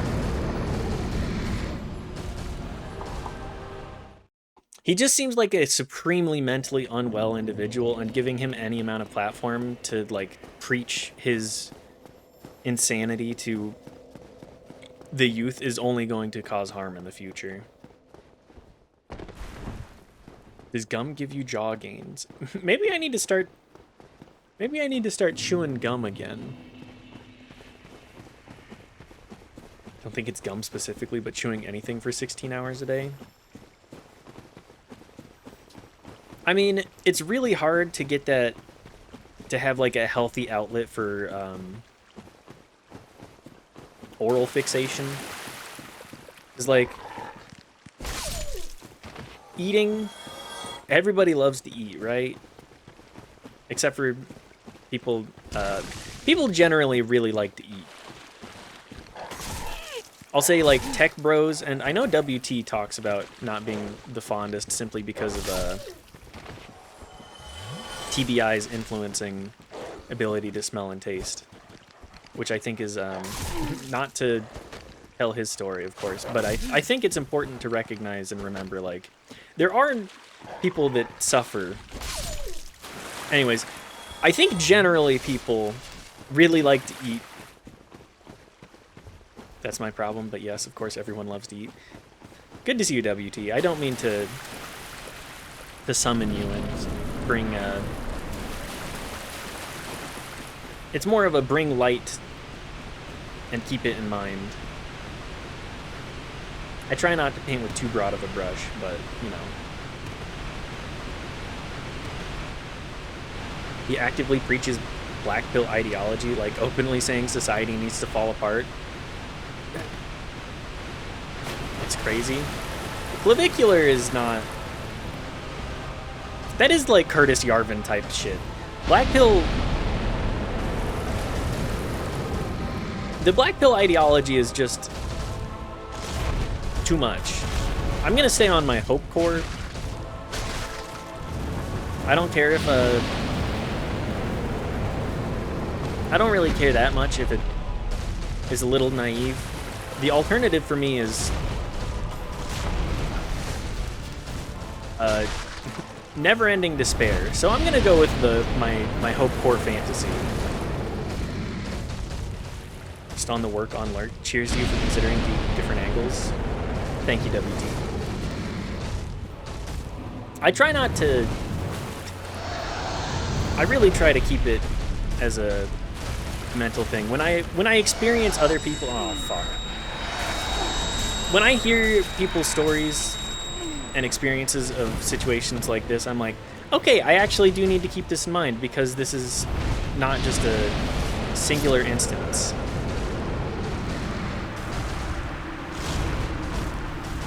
I have black pill tendencies, maybe to the point of staring into the void too much, but I recognize how irresponsible it is to push that onto others. I think I've certainly been in one of the optimistic nihilists. Ah, an absurdist? The absurdist ideology? I love the absurdist ideology, but I... Yes, sir. Yes, yes. I'm in the same boat. I stay in the absurdist. Love me some Camus. Yes, yes. I need to do some more philosophy reading, genuinely. The last, like, 4 books that I've read that are any amount of self-help related or, like, philosophy have all sucked shit, though. And not because... They're just, like... They paint with such broad brushes... And they victim, like, The one that I've talked about this a couple of times now. The one I've been reading is, it makes me so mad every time I get to a point, because it's like, trauma is actually your fault. You just simply need to let it go. It's like, sure, a little bit of trauma is recognizing that it could happen again, but not fixating on it as somebody that has suffered from trauma. But preaching that and being like, actually, you just should let it go, as right out the gate, is fucking nonsensical. I also consider myself an optimistic nihilist. I love the ideology, because, like, I know it's silly, but just you have to have mental fortitude for it. And mental fortitude can be extremely difficult to maintain. No, please.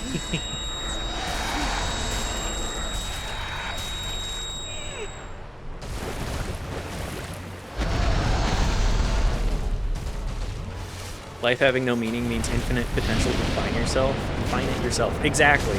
To me, life is about making connections and being kind and trying to make the world a better place than you found it. And even if I don't fully succeed in what I'm setting out to do, I've at least tried. And that's what matters most. Journey before destination. Little things.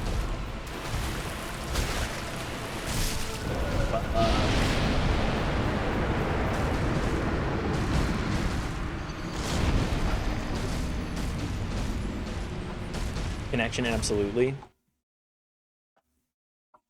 Networking. to full circle. Thought the meaning of life was to shitpost until you die?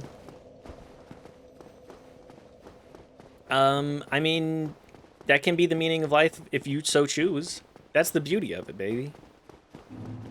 If you want your life to be exclusively shitposting to the best of your ability, I treasure that. I would love to have somebody who can make enough money to support shitposting for other people. And themselves.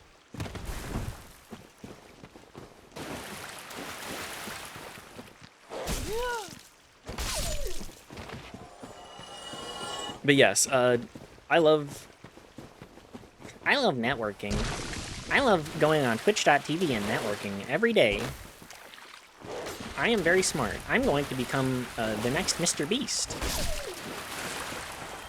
I'll be Mixter Breast.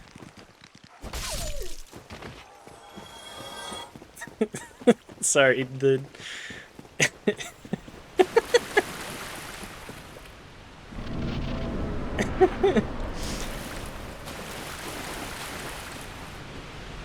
DJ Mixter Breast. Yes, yes. I will become the first billionaire. Hang on.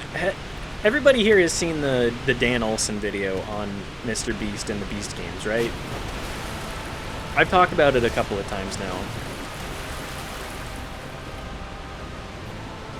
Yes, it's so good. Yes, before that, I've always been a fucking hater of Mr. Beast because I've always found his, like, ideologies to be vapid and insecure and rooted exclusively in money, which I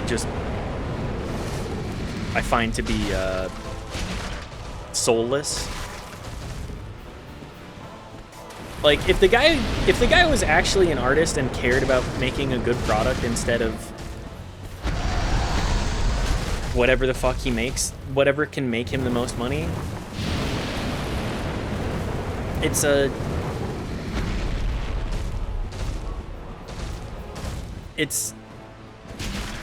very sad to be inspiring other kids simply or other people and kids especially to be like, Yeah, just make something that doesn't bring you joy. Just make it because it can make you money. No, the whole point of art, like, as an individual, is to speak on your experiences and create something. It doesn't have to be good, it doesn't have to be for anybody but you, but you gotta make something that actually has, like, heart and soul. Didn't hear you talk about it, but our albos are similar, you think? Probably. That and, like, I feel like most people on Twitch are aware of some of the bigger names in video essays, since this is like peak second monitor content. The video essays are perfect for the people that don't have, for when your Twitch streamers aren't live. You gotta fill the void somehow, right?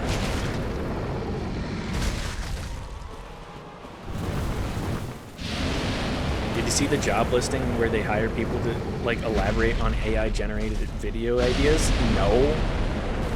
Ew. What the hell? You don't even have somebody, like, in-house making that shit? What the fuck? You don't have Twitch content 24/7? I gotta be real, I think my Twitch, my content, I'm missing, like, most of my work day. I'm missing stuff. Like, I have a couple of people that, oh, fuck.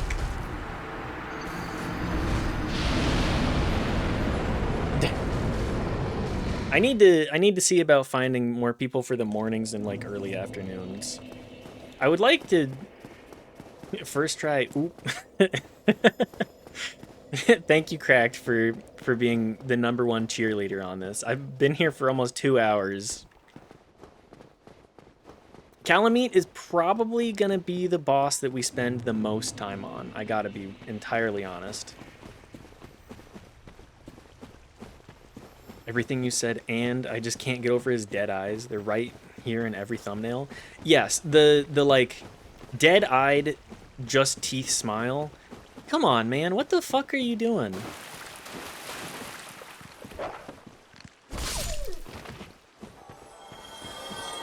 Like, you can't even be... Is that purely for, like, thumbnailing purposes?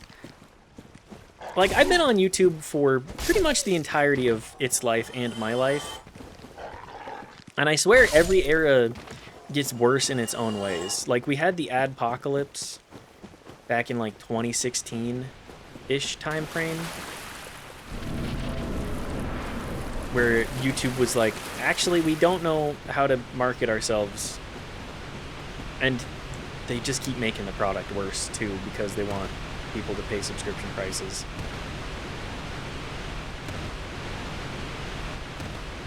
Anyways, to adopt the black pill mindset,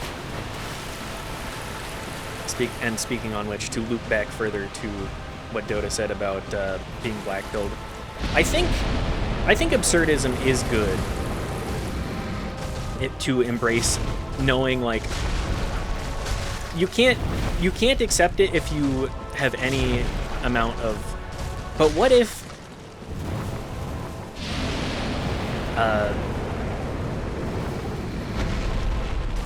there is a higher power controlling my fate, and, like, it's just so normal for that to be a mindset, simply because religion is oftentimes, not to go too deep into this, just on the surface analysis. Generally, religion tends to bring your kids into it so that they can know the one true light of heaven or whatever.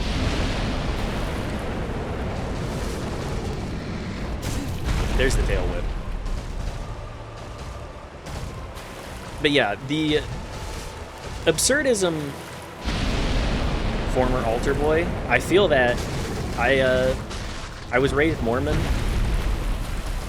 and boy howdy, don't get me started on my thoughts on organized religion too much. I'm not going there for the sake of everybody else, because I have things to say. But generally, I think it's a good idea to let your kids decide what they want to do on that.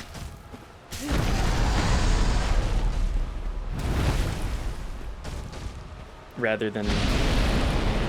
I'm kind of for giving your children more freedom in various ways. Maybe less freedoms on social media / YouTube. Anybody remember Spider-Man X Elsa?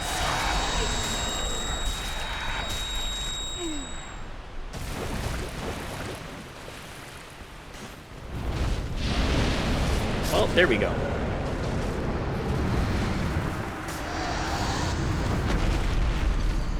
It's the Spider-Man X Elsa stuff that makes me think it goes directly back into the Mr. Beast sort of pipeline of making stuff not because I have any interest in it, but because I think it can make me money.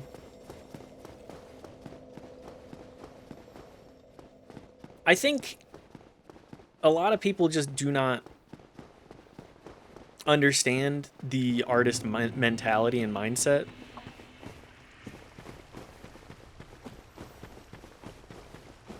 And as somebody that's trying to lean into that more, like being a creative, not to become too self-aggrandizing. It's one of the reasons I don't make that much stuff, is because I'm like, I tend to work when the mood strikes me, and otherwise I fucking hate these dogs. Like just yesterday when I was on my way home from work, I decided, you know what? I've had a sort of stanza going through my head in a hopecore kind of fashion. I'd like to do a poetry reading stream one of these days. After seeing Brungo do poetry reading for... Who was it? I'm so sorry, I can't... Anyways, her poetry reading, I was like, you know what? I kind of want to... If I can assemble enough of my own creative works, I would love to spend an hour or so one of these streams reading them live. Maybe get some actual feedback on my works.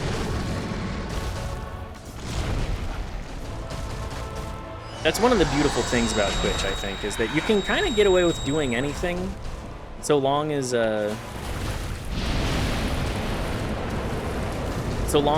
say it's to either further yourself or see what kind of entertainment value is there for other people.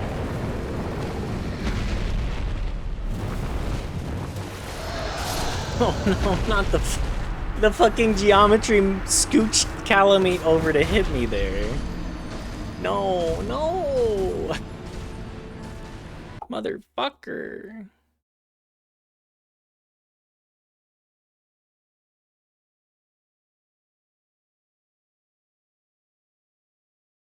Taking a second, put my thoughts together, my brain assemble.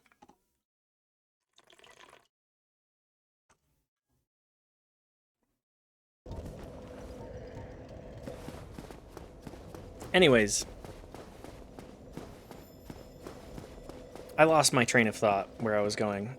I wanted to speak on the leaning into irony and being black-pilled a little bit more.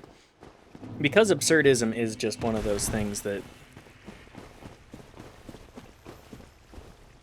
you have to have mental fortitude, and I did say this previously. You have to have a mental fortitude to constantly face down the void that is saying, actually, nothing truly matters.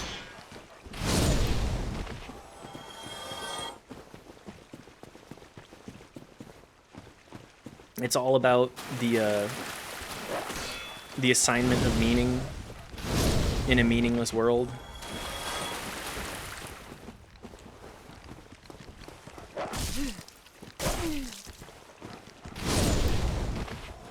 And I kind of love that.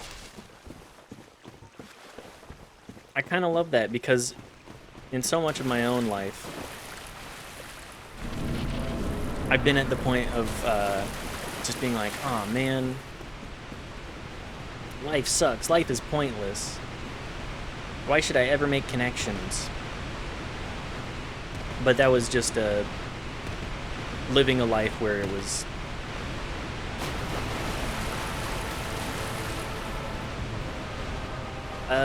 we'll say a little less free. Like today, I went on a little walkie around our complex, and I was just thinking of some of the conversations that I've had over this this last little while of streaming, and some of the connections that I've been able to make. And I go, you know what? Life's pretty good, actually. Being able to eat, have a place to stay, having good friends that I feel comfortable talking with, and continuing to make connections even online. Life can be good.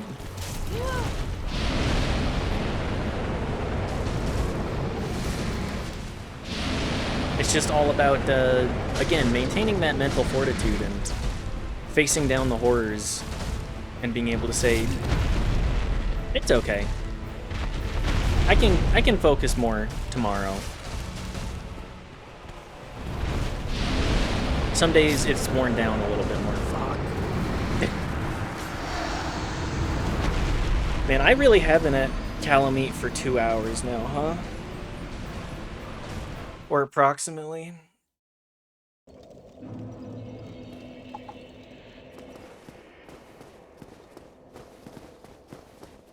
We'll get there, we'll get there. I should probably equip Black Flame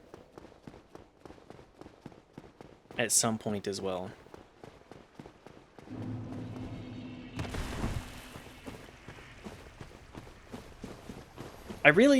Okay, just to completely pivot conversation topic, I really like the way that hexes are done in Dark Souls 2. Just generally, I like that. But it is super fucking mad. Like, you do not have the space to level anything other than your damage stuff if you go hexes.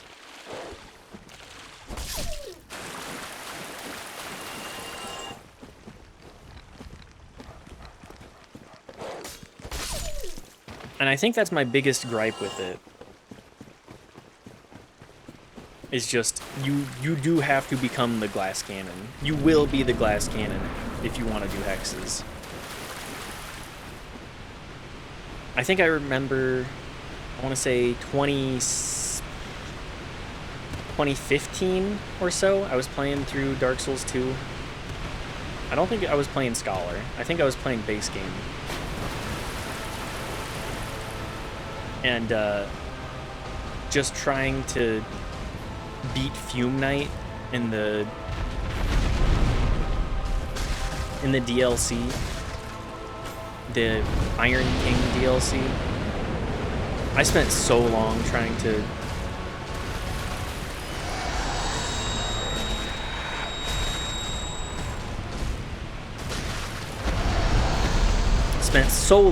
fight Fume Knight with just hexes. And part of it being, I don't think I had the right hexes.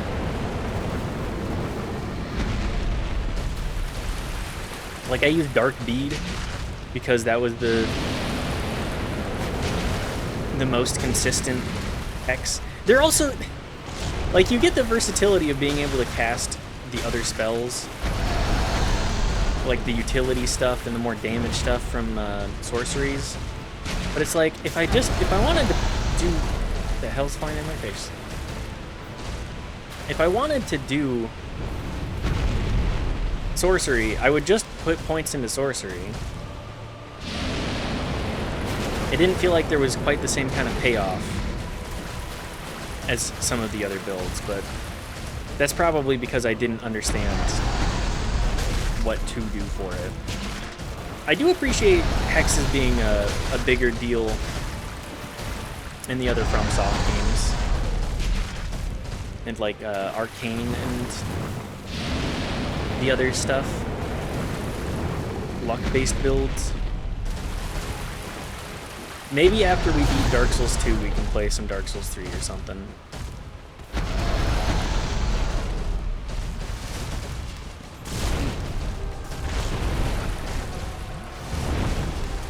Because that game, it's been a minute since I played it.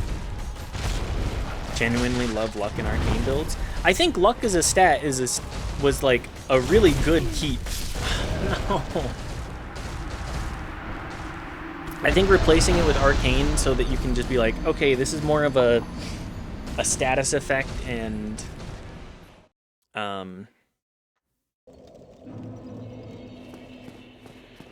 well, just more of a status effect build. I don't really remember what arcane is. I think you can do a couple of things with it.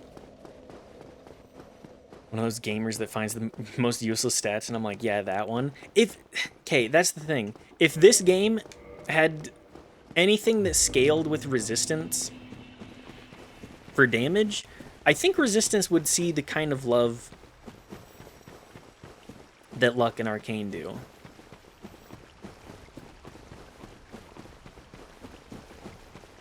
Just having options for the stats. I mean, resistance is like purely defensive, but it's the worst purely defensive stat because status effects are like you just get better resistance by wearing clothes, so you just wear clothes that are better for it. I want to do Bloodborne as well. As soon as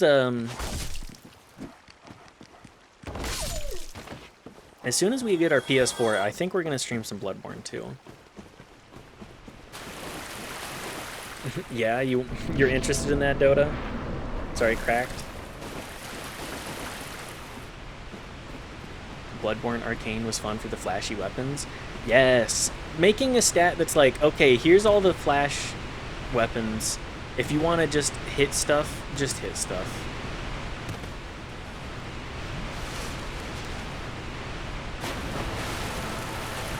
But yes, we will see some Bloodborne. I'm really bad at Bloodborne, guys. I do not understand the parry timings. I do not understand like most of the game. And I was very sad that it didn't feel like you could parry that much. Bloodborne, let's go. Let's go.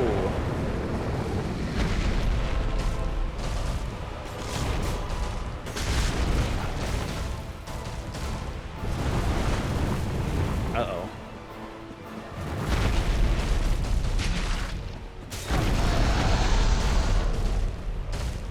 But yeah, I'm supremely bad at that game. I love Sekiro. I love Sekiro, and it feels like Sekiro is much more in that, like, you gotta be in the face, you gotta be always, like, there, blocking, parrying, dodging. That stuff feels really good. I just feel like, I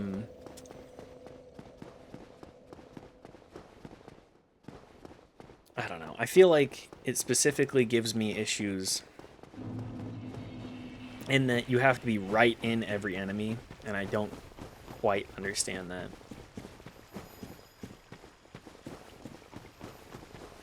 I do love that every weapon is viable. If you are so inclined, if you like the moveset of any weapon, none of them is like, oh yeah, you gotta use this one. I think I was mostly a Kirkhammer user. I wanted to use the wheel, but the wheel just, you get it so late. It feels like every single option is kind of,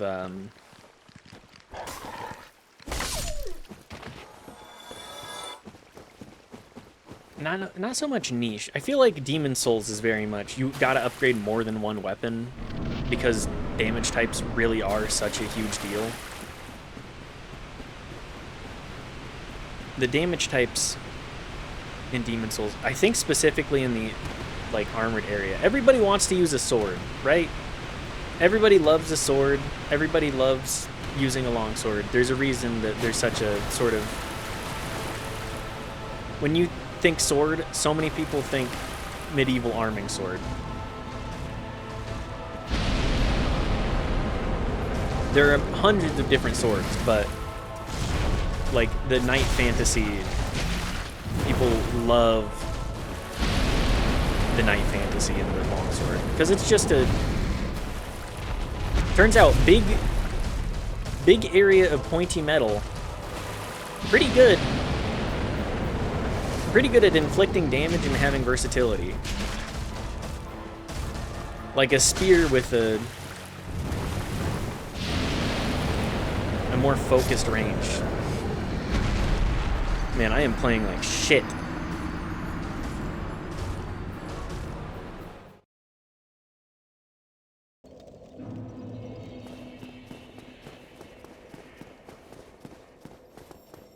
Anyways, yeah, Dark Souls, it doesn't feel like there are weapons that people really use. Maybe Dark Souls 2 does that better. With the various scaling and like... I think Dark Souls 3 did it really well. In that you just apply whatever gem infusion. And it has better scaling for like the stat of your choice.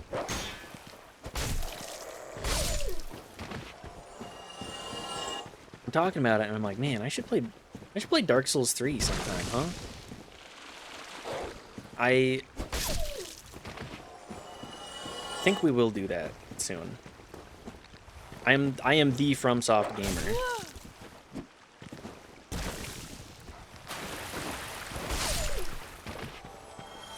You can call me Johnny Help, the way that I have tattooed across my chest, which I do not. I do have a peck tattoo, though.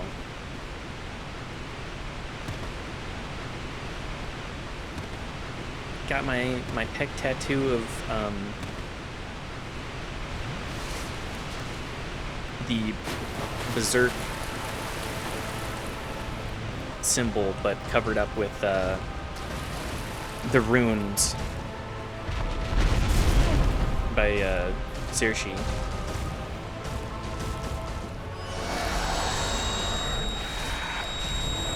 The one that gives a reprieve from the demons. I saw that panel and I was like, actually, everybody's always getting the brand of sacrifice. What if I do my own little spin on it? Ye old yoink and twist.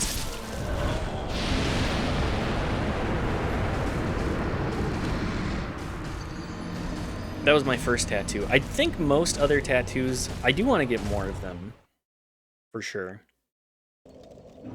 My other pieces were very much hand commissioned and like, hey, I'm contacting this artist because I want a little bit of a back and forth on like base concept.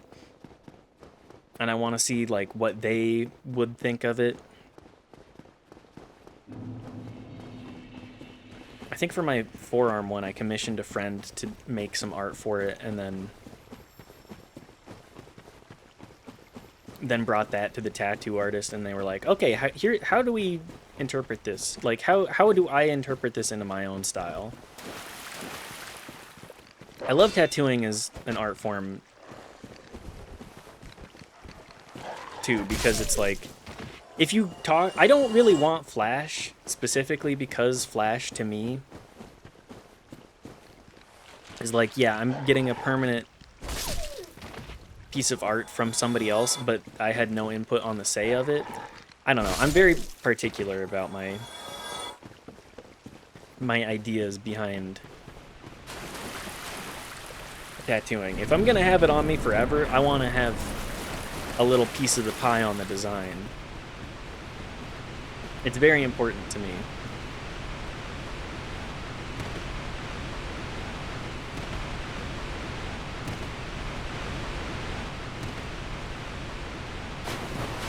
But again, I think that's part of me being like, I want to be a creative.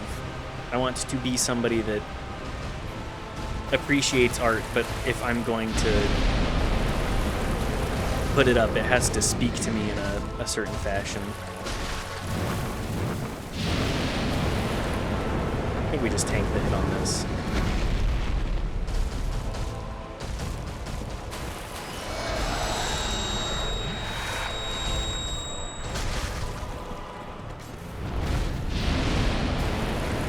Why do I roll into the fire? Terrible idea.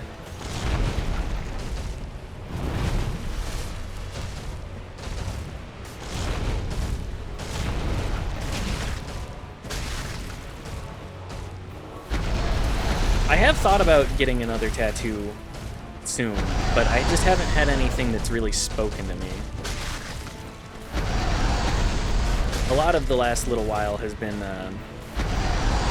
trying to make sure that we have a secure enough financial situation to do basic stuff.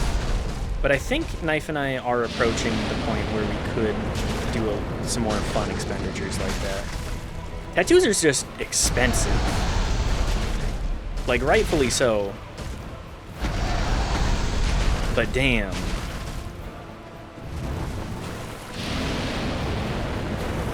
I think my most recent piece, which was, I think, 2024?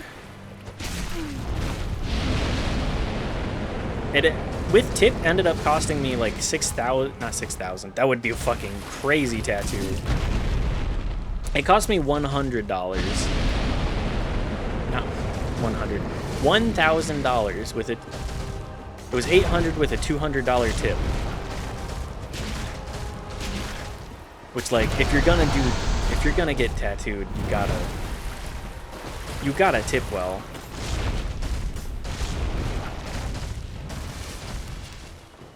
Like, base price alone, probably enough to live off of, but if you're getting a piece of art on your body forever, ideally, you got a little bit of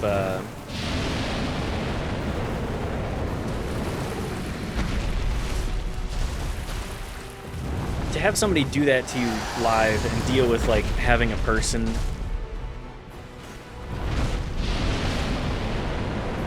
in the shop sweating it up, chopping it up.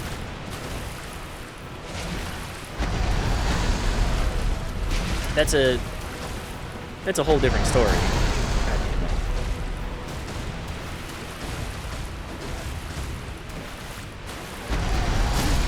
That hit me? No! I was just desperately trying to get out from under the damn dragon. I know we can do it.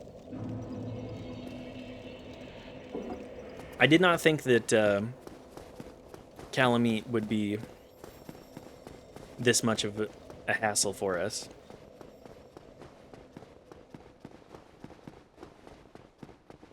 I genuinely thought, it'll probably take like an hour and a half. I don't think we've gotten... I don't feel like we've gotten close in the last several attempts.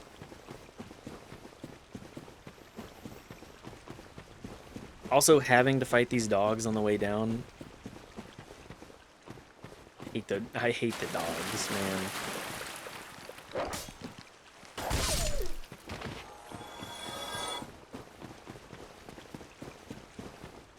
I wish I had this kind of mobility. I wish I could do handsprings like this.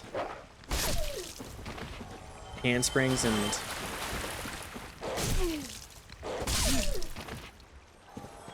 What are the sideways ones? Anyways, I had a buddy that was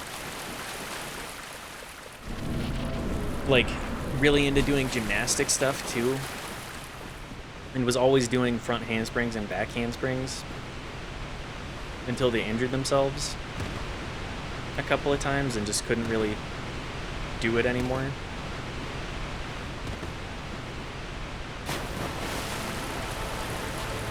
I've never been a particularly athletic or physically inclined individual, but I always was so inspired by people that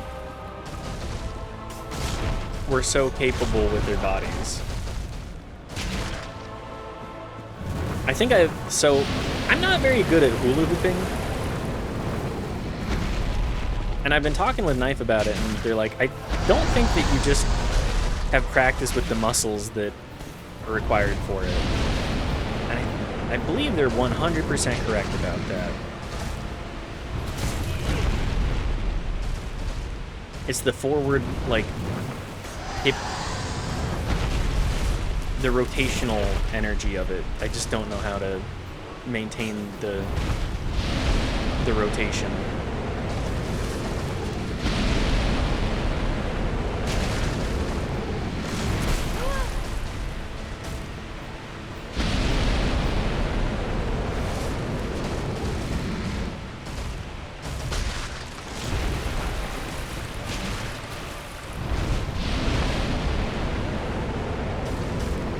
Also, Daft has been posting up in the Discord. Speaking of which, if you're not in the Discord and you're interested in keeping track with some of the dumb bullshit that I say, it's below the banner. If you're interested and have a Discord.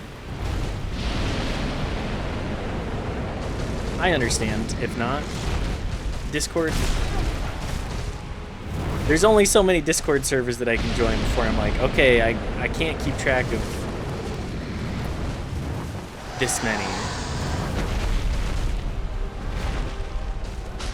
Anyways, Daft's been talking about, what game is it? Knife, do you have that on deck? The game that he's been linking stuff for?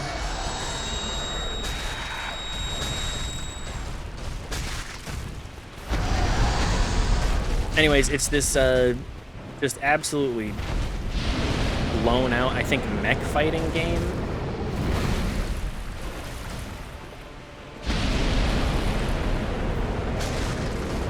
With I can't tell what exactly it's about, other than just a guy and a little girl that seems to suffer at every possible opportunity. Not of her own volition, but simply because of the realities of life. Anyways, the voice acting in it is super scuffed. And I've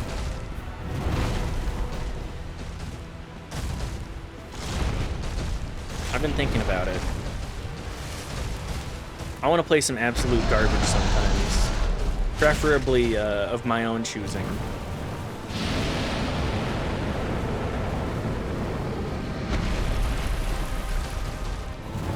Then again, I can also play Peak. I can play the FromSoft catalog.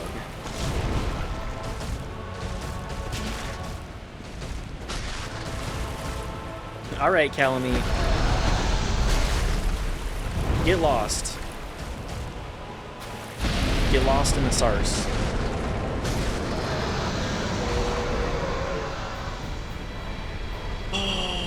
Let's fucking go! Yes. All that just for the Calamity Ring.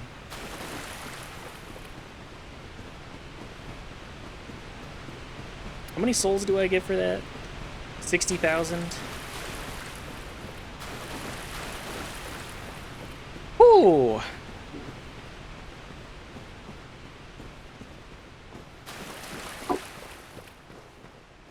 Fuck you, Calamy.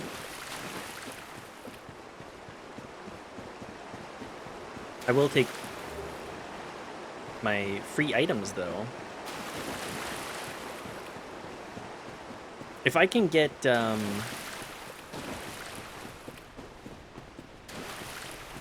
what do I want? What would I want the most here?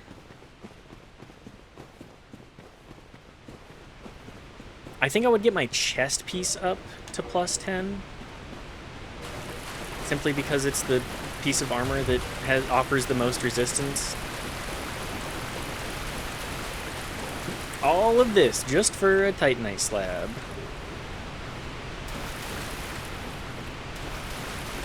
And I do love the chest underneath the waterfall.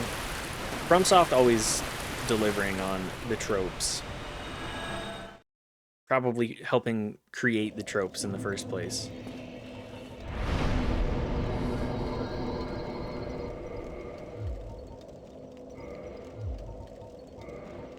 I don't think I have any more No, I do not have any more Titanite chunks. Well, that's unfortunate. If only I had 9 more of those. Alas.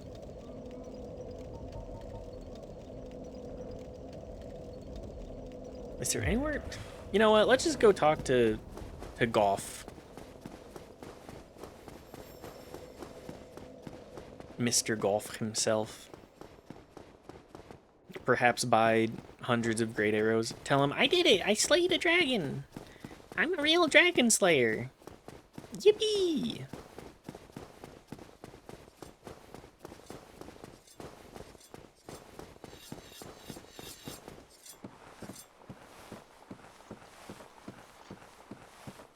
Alright. Thou hast defeated Calamite, wondrously played. Lord Gwyn's blessing upon me. That beast will never take to the skies again. Never again. We did it, and that's all we get, is that bit of dialogue. Sure, I'll buy 95 of those. Everything else, it's just like, okay. Farewell, proud human. May every honor be bestowed upon thee. Mahawkeye? Are we really gonna beat... Am I really gonna beat the game with this fuck-ass hat? I think I am. I think I have to. I think it's the only way that I can do this. Also, let's go try and bang our head against Manus. I think he's resist or weak to fire, so maybe we can use some combustion.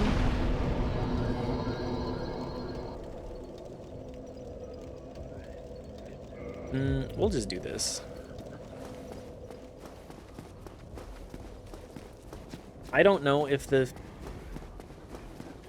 Manus has resistance to Black Flame, because it's like, I think 50% physical damage and 50% fire damage. But with how upgraded the rest of our stuff is, I think we should be good to go.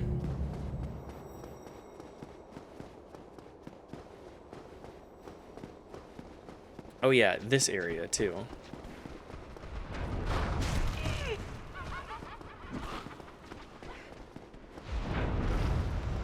Let me free, please. I spent 2 hours killing it. Calamite. Let me free.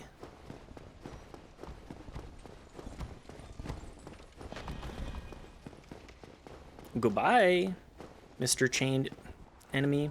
He's like, that guy makes me think of, what's the name? It makes me think of a Silent Hill enemy for sure. Like I think it's the Beast with 2 backs. I can't remember. How much humanity do I have? Only 1. Alright, well that's disappointing. I don't know if we're going to be able to fight Manus with 5 Estus flasks, to be perfectly honest. 10 I could probably make happen. But 5, unlikely.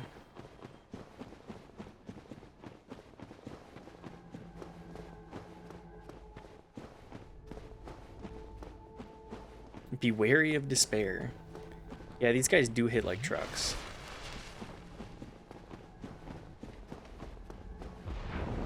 Kind of annoying to deal with in the randomizer, for sure.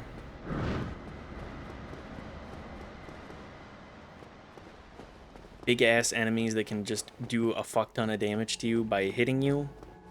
And by hitting you, I mean walking into you. A bit of a pain. The run back here also isn't too bad. Try ranged battle. Imminent despair. Yeah, you can... The cheese is so funny to me. Just, I'm not gonna fight this guy. I'm just gonna...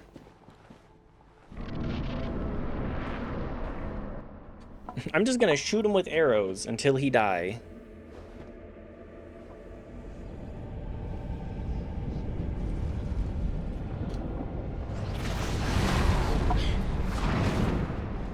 Yoink.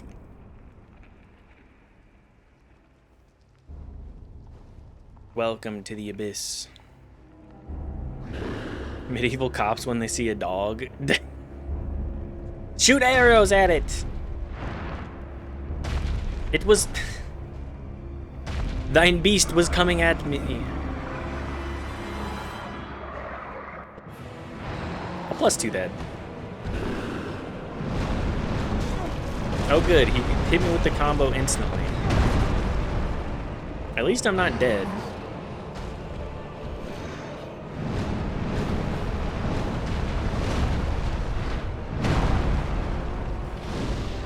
Okay, 180. That's not great. We just kind of gotta stay in his taint.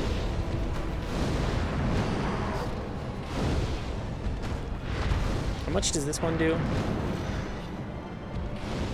A little less.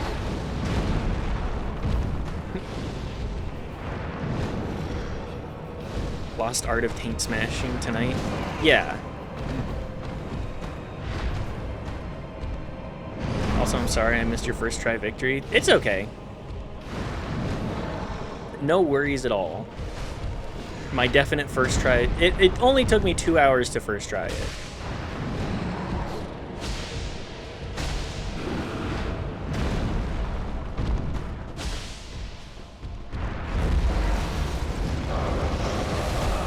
Ow. Do I need to put the pendant on my bar? Oh, did I miss? No, I did miss the pendant too. Huh. Anyways.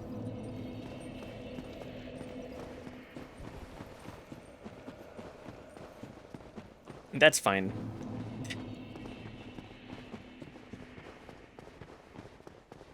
We shall suffer as needed. I think Manus is actually going to take less time than Calamite by a substantial margin, I would say.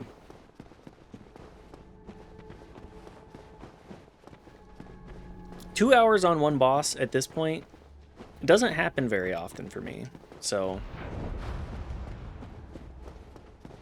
I'll take the little dubs where I can.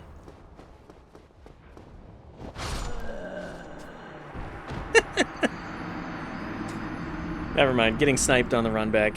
That's it. I'm losing my shit. I keep it calm and collected 90% of the time, I think. That's it. I'm at my fucking limit.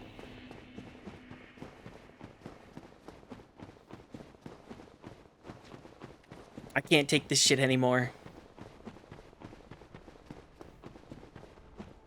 Turning the stream off forever.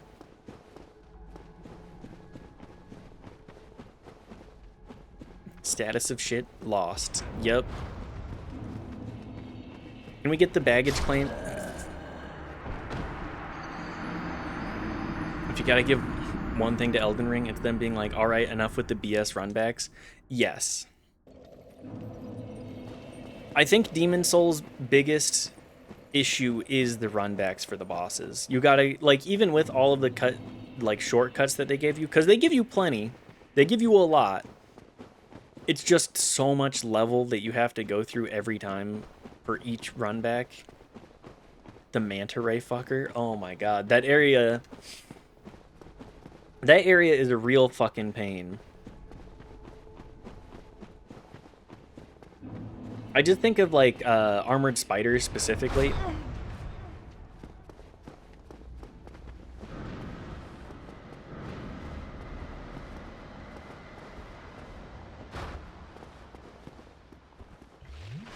Because there's just the entire mines that you have to go through. And then also, isn't the part 3 for that is probably the most aggressive boss in all of Demon Souls? It's like the Forge Demon. Which I liked the Forge Demon. Fighting it, it's like, okay, this is fine.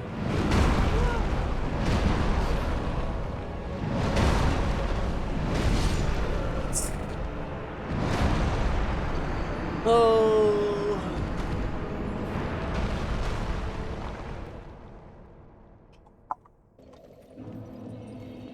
I will. The biggest W for Elden Ring, I struggle with it.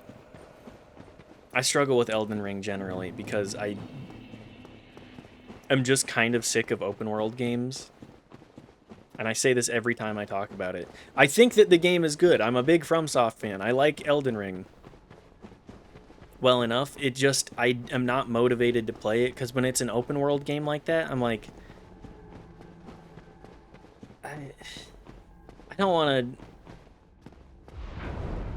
want to be on my horse for 15 minutes trying desperately to figure out what way I need to go to get to like this quest thing. It's just, it's a little too big in scope for me to feel fully invested.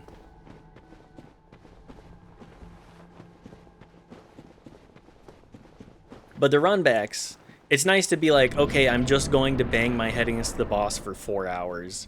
And it's like, okay, I do 5 minutes of...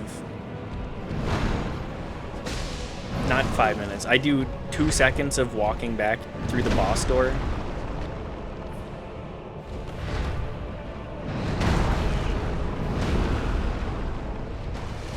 Makes it really easy to slam out the boss attempts. But again, I think part of the frustration of the runback is part of the charm of these games, and going back through the catalog does make it a lot harder. Agreed.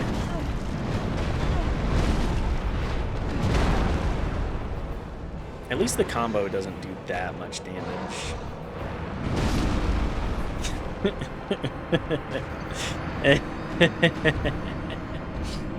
As part of the learning process, you have to temper the anger. Yeah. It's definitely the, like, this run back, it's like, okay, where did you have the time to do the analysis and go, all right, where did we go wrong? How do we try and improve going forward? It gives you the processing time versus tilting for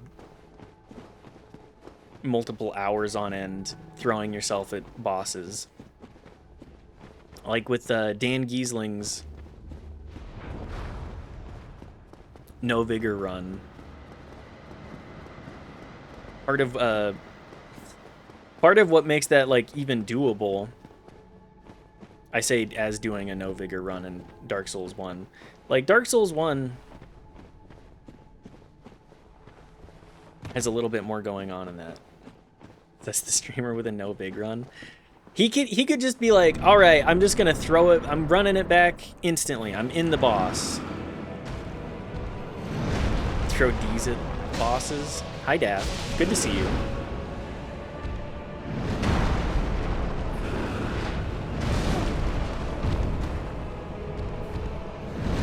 But specifically, I'm doing the No Vigor run, not out of spite, but because it's a thing of like, can I do this? I've seen enough people do it, and I mean, and if NL could do it, my ass could probably do it too, right?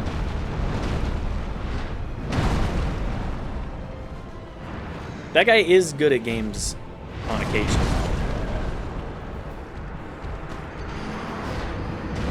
Anyways.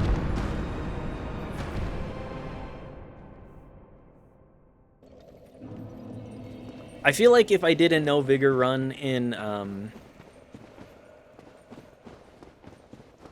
Demon Souls specifically, if I did a No Vigor run in Demon Souls, I would lose my shit because the runbacks each time, some of the runbacks in this game can be long or longer.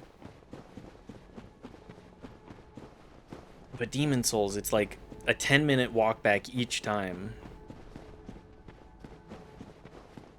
Do you think the baldness acts like a heatsink? No joke. I think that my ears, like the baldness genuinely does let off a lot of heat. Like I don't get hot very easily. Part of that is body type, and the other part of that being, as Knife has said, I'm like a fennec fox. I got big ass ears. I got no hair up here, so like all of everything just kind of like radiates outwards. I get cold more often than I get hot. Okay, Dumbo. Look, I'm not flying around with these. Both fortunately and unfortunately. Can you imagine? If I could fly with my ears, you think I would be streaming on Twitch? No, my ass would be in like a novelty shop. Fennec Fox to Dumbo's insane aura loss. It is. I mean, Fennec Fox is very cute. We love a creature with big ass ears. Elephants are cool though. Dumbo is just a... Dumbo is just not a good look for most people. Not a great... When was the last time anybody watched Dumbo? Did they watch the live action? Also, why does Disney keep making those? I know the answer, it's money. But why do people see them? Nobody watched the live action? Doesn't it have like Danny DeVito in it? They make $1 trillion, yeah.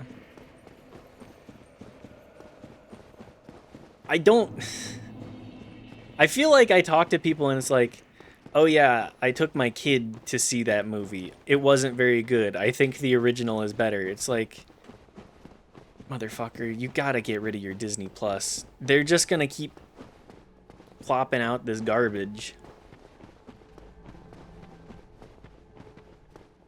They're just gonna keep plopping it out if we continue to shell out the money for it. Bread soup. What's up, Daft? Thank you for the resub. Very much appreciated as always. Bread soup. I was talking about that a little bit earlier. What's the name of that game? Congrats on joining 5 times in a row. Thank you. Thank you for taking 5 months and giving me your Prime sub. I appreciate it. Thank you for the Bezos bucks.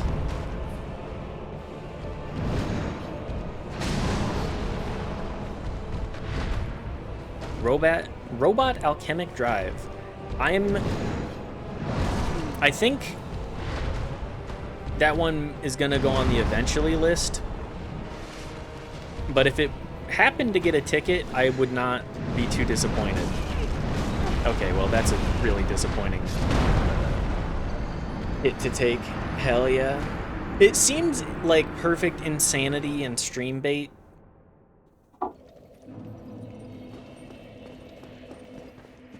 Some games you're like, yeah, this is made to be very entertaining.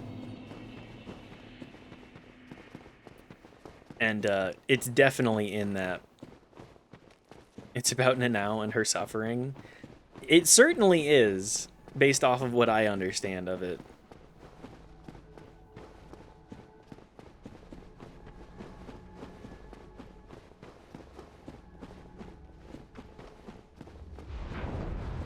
I think a little bit of suffering builds character, but Nanao is a character that has suffered maybe a little bit too much and is you gotta pull the iron out of the fire at some point so that you can actually forge it. Instead, it's the poor gal is just melting down into nothingness.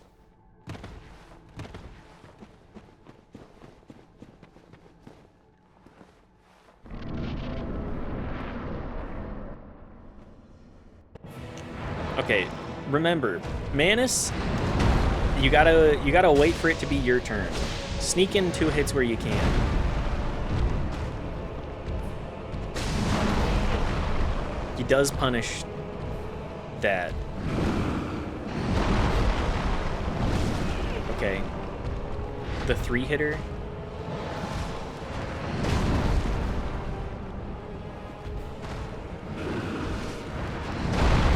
There we go.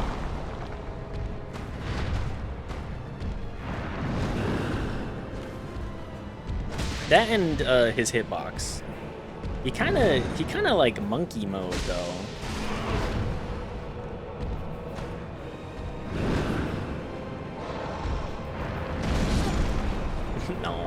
No. I need to get more Estus flasks, I think, as well. I'll worry about that next time. That's a tomorrow me problem. I really want to do some Deadly Premonition as well. I know that the novelty of it is kind of gone, but Deadly Premonition is a fucking experience of a...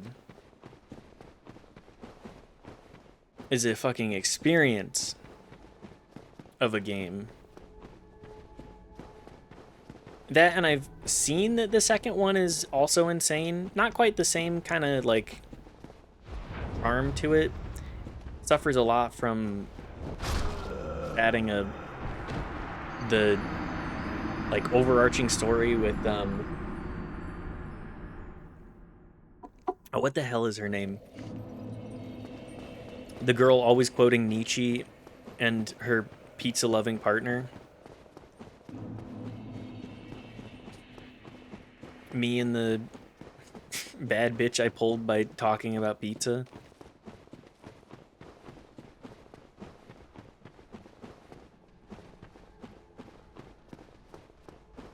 Anyways, I feel like Deadly Premonition 2 does still have a lot of that charm, even if it's goofy as fuck.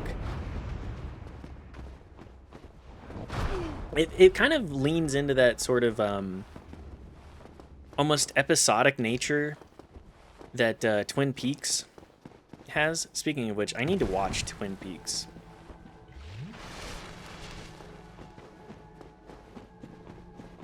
Of like, each problem that you solve around town is like, okay, this would be one episode. One overarching arc of a story beat has a mechanical advantage because it's a game. But otherwise, it would just be something that, like, the agent would spend an episode on.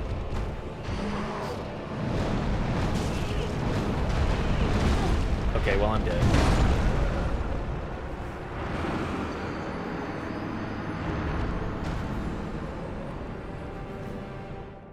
Alas.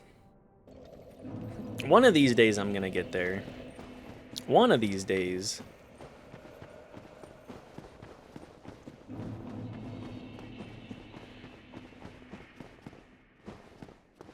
I'm like pretty good at Dark Souls. I don't feel like I'm that good. Thank you everybody for being here in spite of the goofy ass run back and my dying in 2 hits and dying to the sorcerer on the way down too.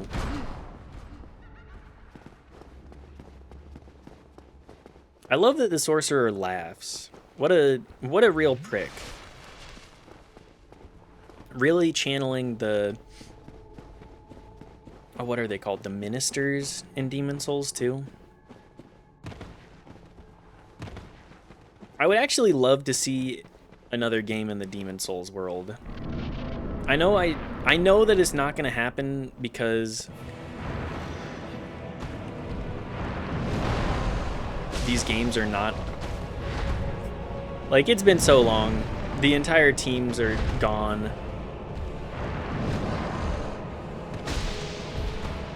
And FromSoft has moved beyond them, like, moved beyond Demon Souls substantially. I just would love to see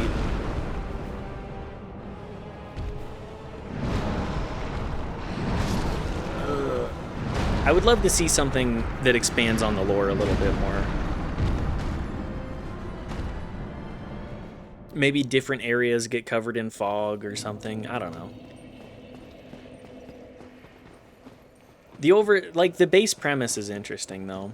I do like the Dark Souls 3, the connected sort of nature of it. Brungo was right bringing that up earlier. that DS3 is kind of a more similar to Demon Souls than it is to Dark Souls 1. And I would agree. I think that Demons... Motherfucker. I think they took a lot of ideas that they had from Demon Souls and kind of like retired the Souls name with a send-off to all of it. Less so to Dark Souls 2, I think, generally. But some of it is there. Like the giants in general, like Yorm.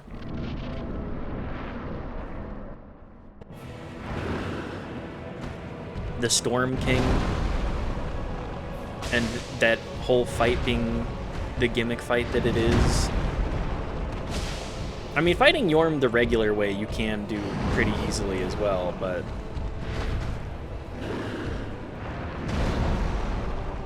It's just fun with, Ow.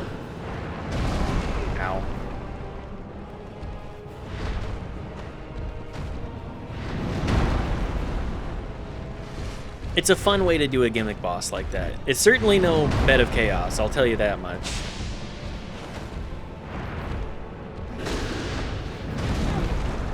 Ow. If we keep going at this rate, we are going to run out of Estus rapidly.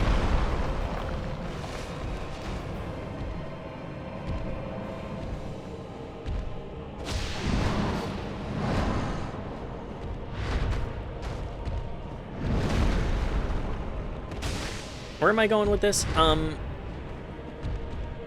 think that the PS5 remake of Demon Souls is fine.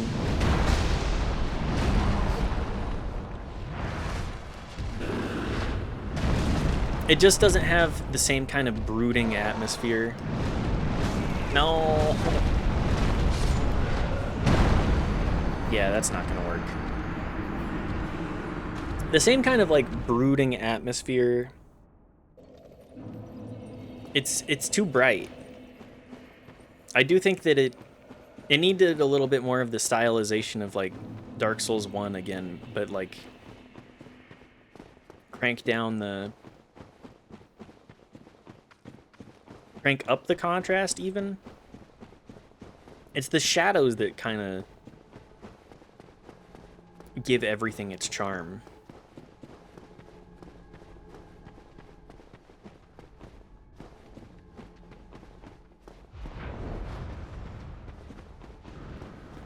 The laughing ministers, just kind of like becoming bloated guys instead of just evil, just guys that are like evil with their stupid pyromancy and their whips. I do love the way that they're just complete pricks too. Everybody hates those guys.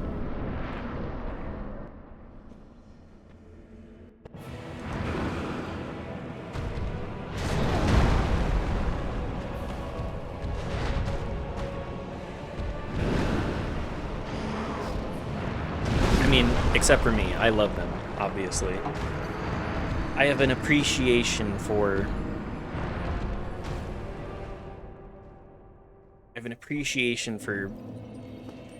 evil, whimsical guys.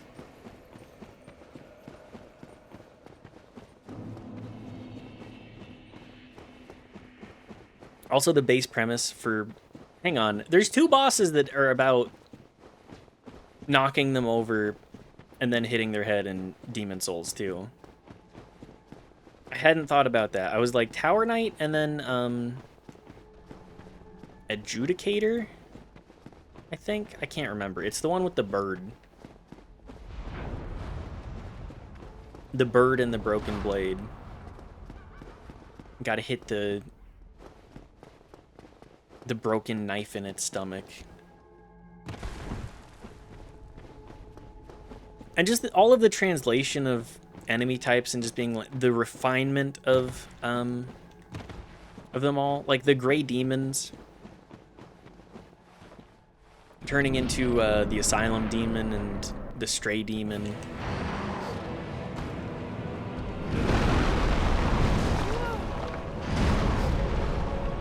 I think there's some aura there.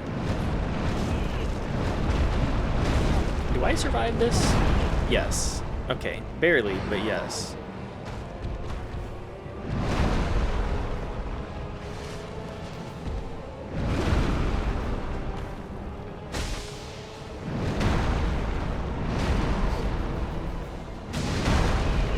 Does Manus have aura? Manus has aura. He's kind of like scrungly, mad scientist kind of aura, but he's got a little bit.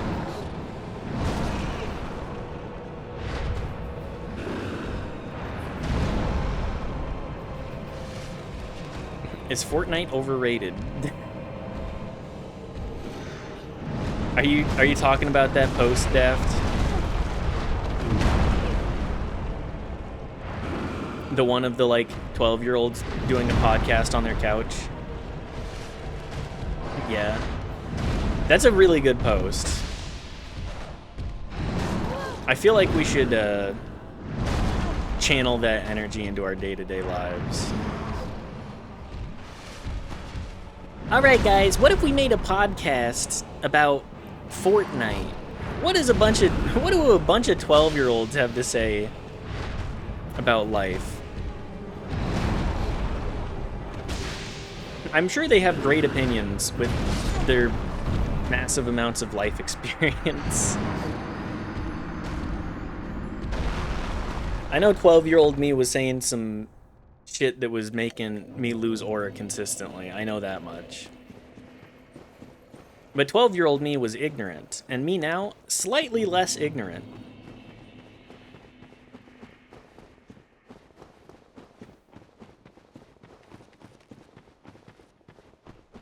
But yeah, I would say Manus has some aura. Are there any bosses in this game that do not have aura? I'll go first. Asylum Demon. Horus Demon gets to aura farm with jumping off the bridge.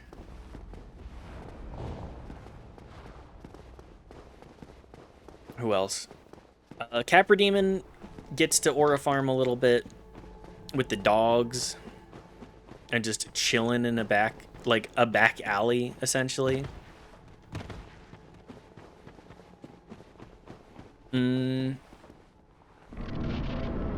Gargoyles have a little bit of aura with their cutscene.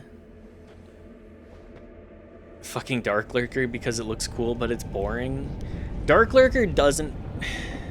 Dark Lurker has, like, a little bit of aura, but it's lost promptly because it's just, like... There's nothing It's a Diablo Angel, but... That's, like, it. And Diablo Angels have aura kind of inherently. Due to the nature of it. Cringe moveset. His moveset is very cringe. It's just like, I'm a guy, I'm swinging a sword at you.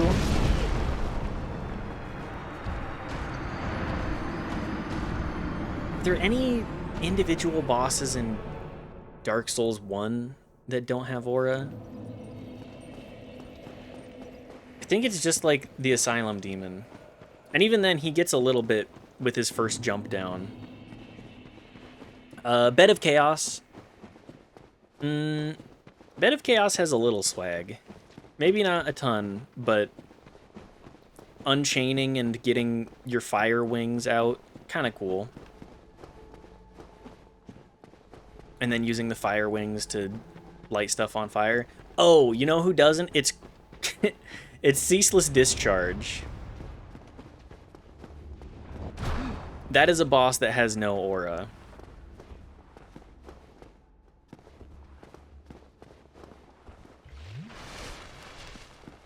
Pretty much everybody else gets a cutscene.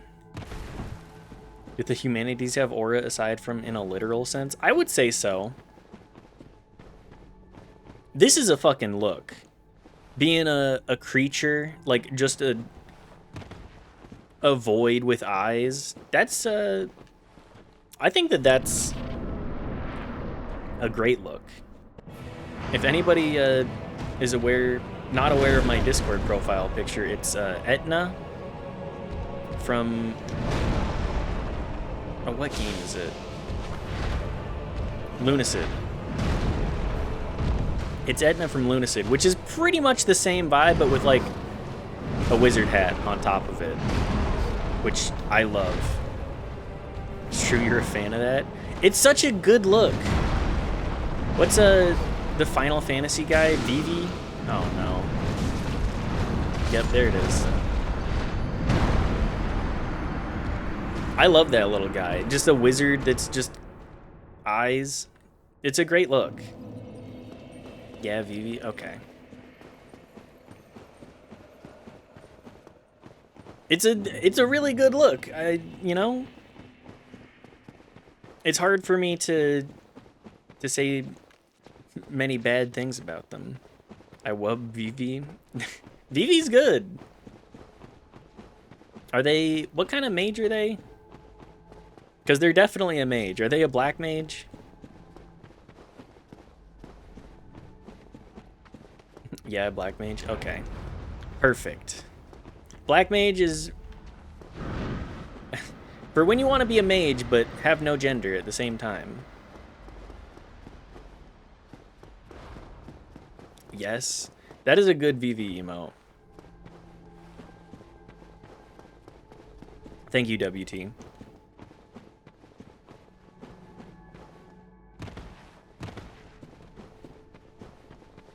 But yeah, I'm not much of a knower for Final Fantasy. I do know Vivi, though. Because that character, hits exactly my kind of favorite aesthetic.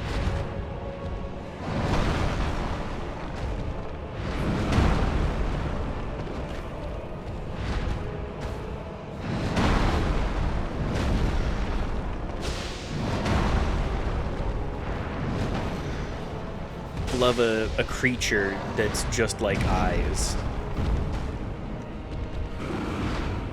Elizabeth also pretty good for that too. Being just a mushroom attached to the wall and like the only way to emote is through sort of like the fungal processors there.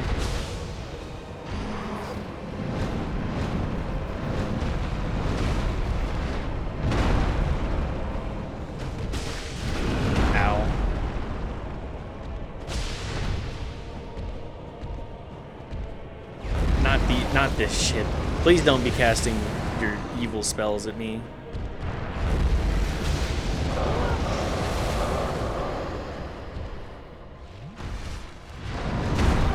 Okay, well, no, not enough frames there.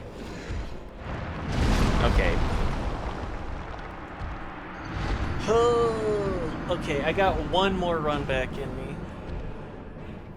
I got one more.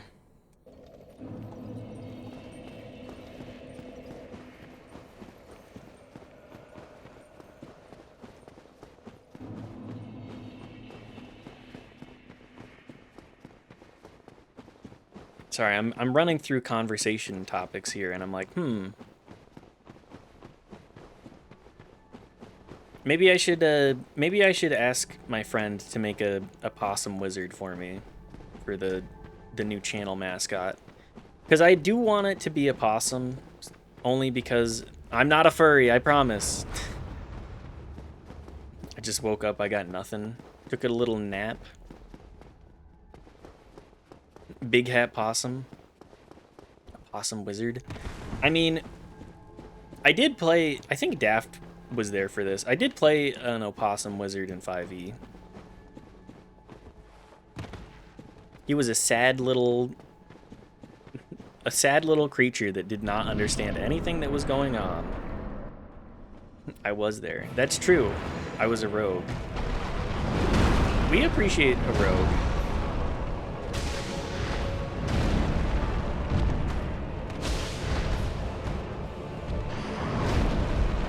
I think the possum's name was TML. If I'm remembering correctly. Maybe that would be the name of the... Maybe TML the possum.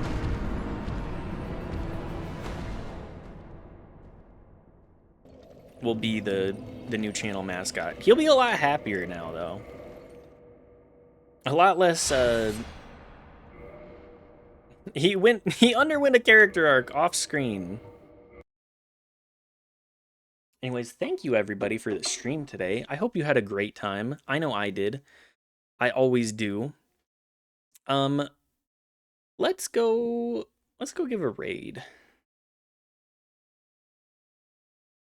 Who's live that I would like to raid?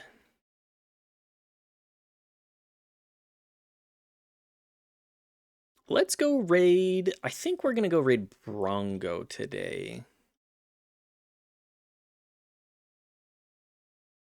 It's been a minute since we've raided Brongo. They're playing a mascot agency, which seems like the kind of game Daft would enjoy. It gives a little bit in that vibe to me. Anyways, go say hi to Brungo. Say we beat Calamite and that's it. Say Calamite upside down smiley. Or Manus upside down smiley. Do Manus upside down. MANUS upside down smiley. Anyways, go say hi. If I'm gonna do the spiel like I always do. If you're not following and you've liked the stream, please give a follow. Check out the other stuff I have below the banner too. If you're interested in engaging in a more engaged fashion. I don't know. Anyways, go say hi to Brungo. Love you all. I love big kisses. Mwah, mwah. And have a good rest of your evening. Goodbye.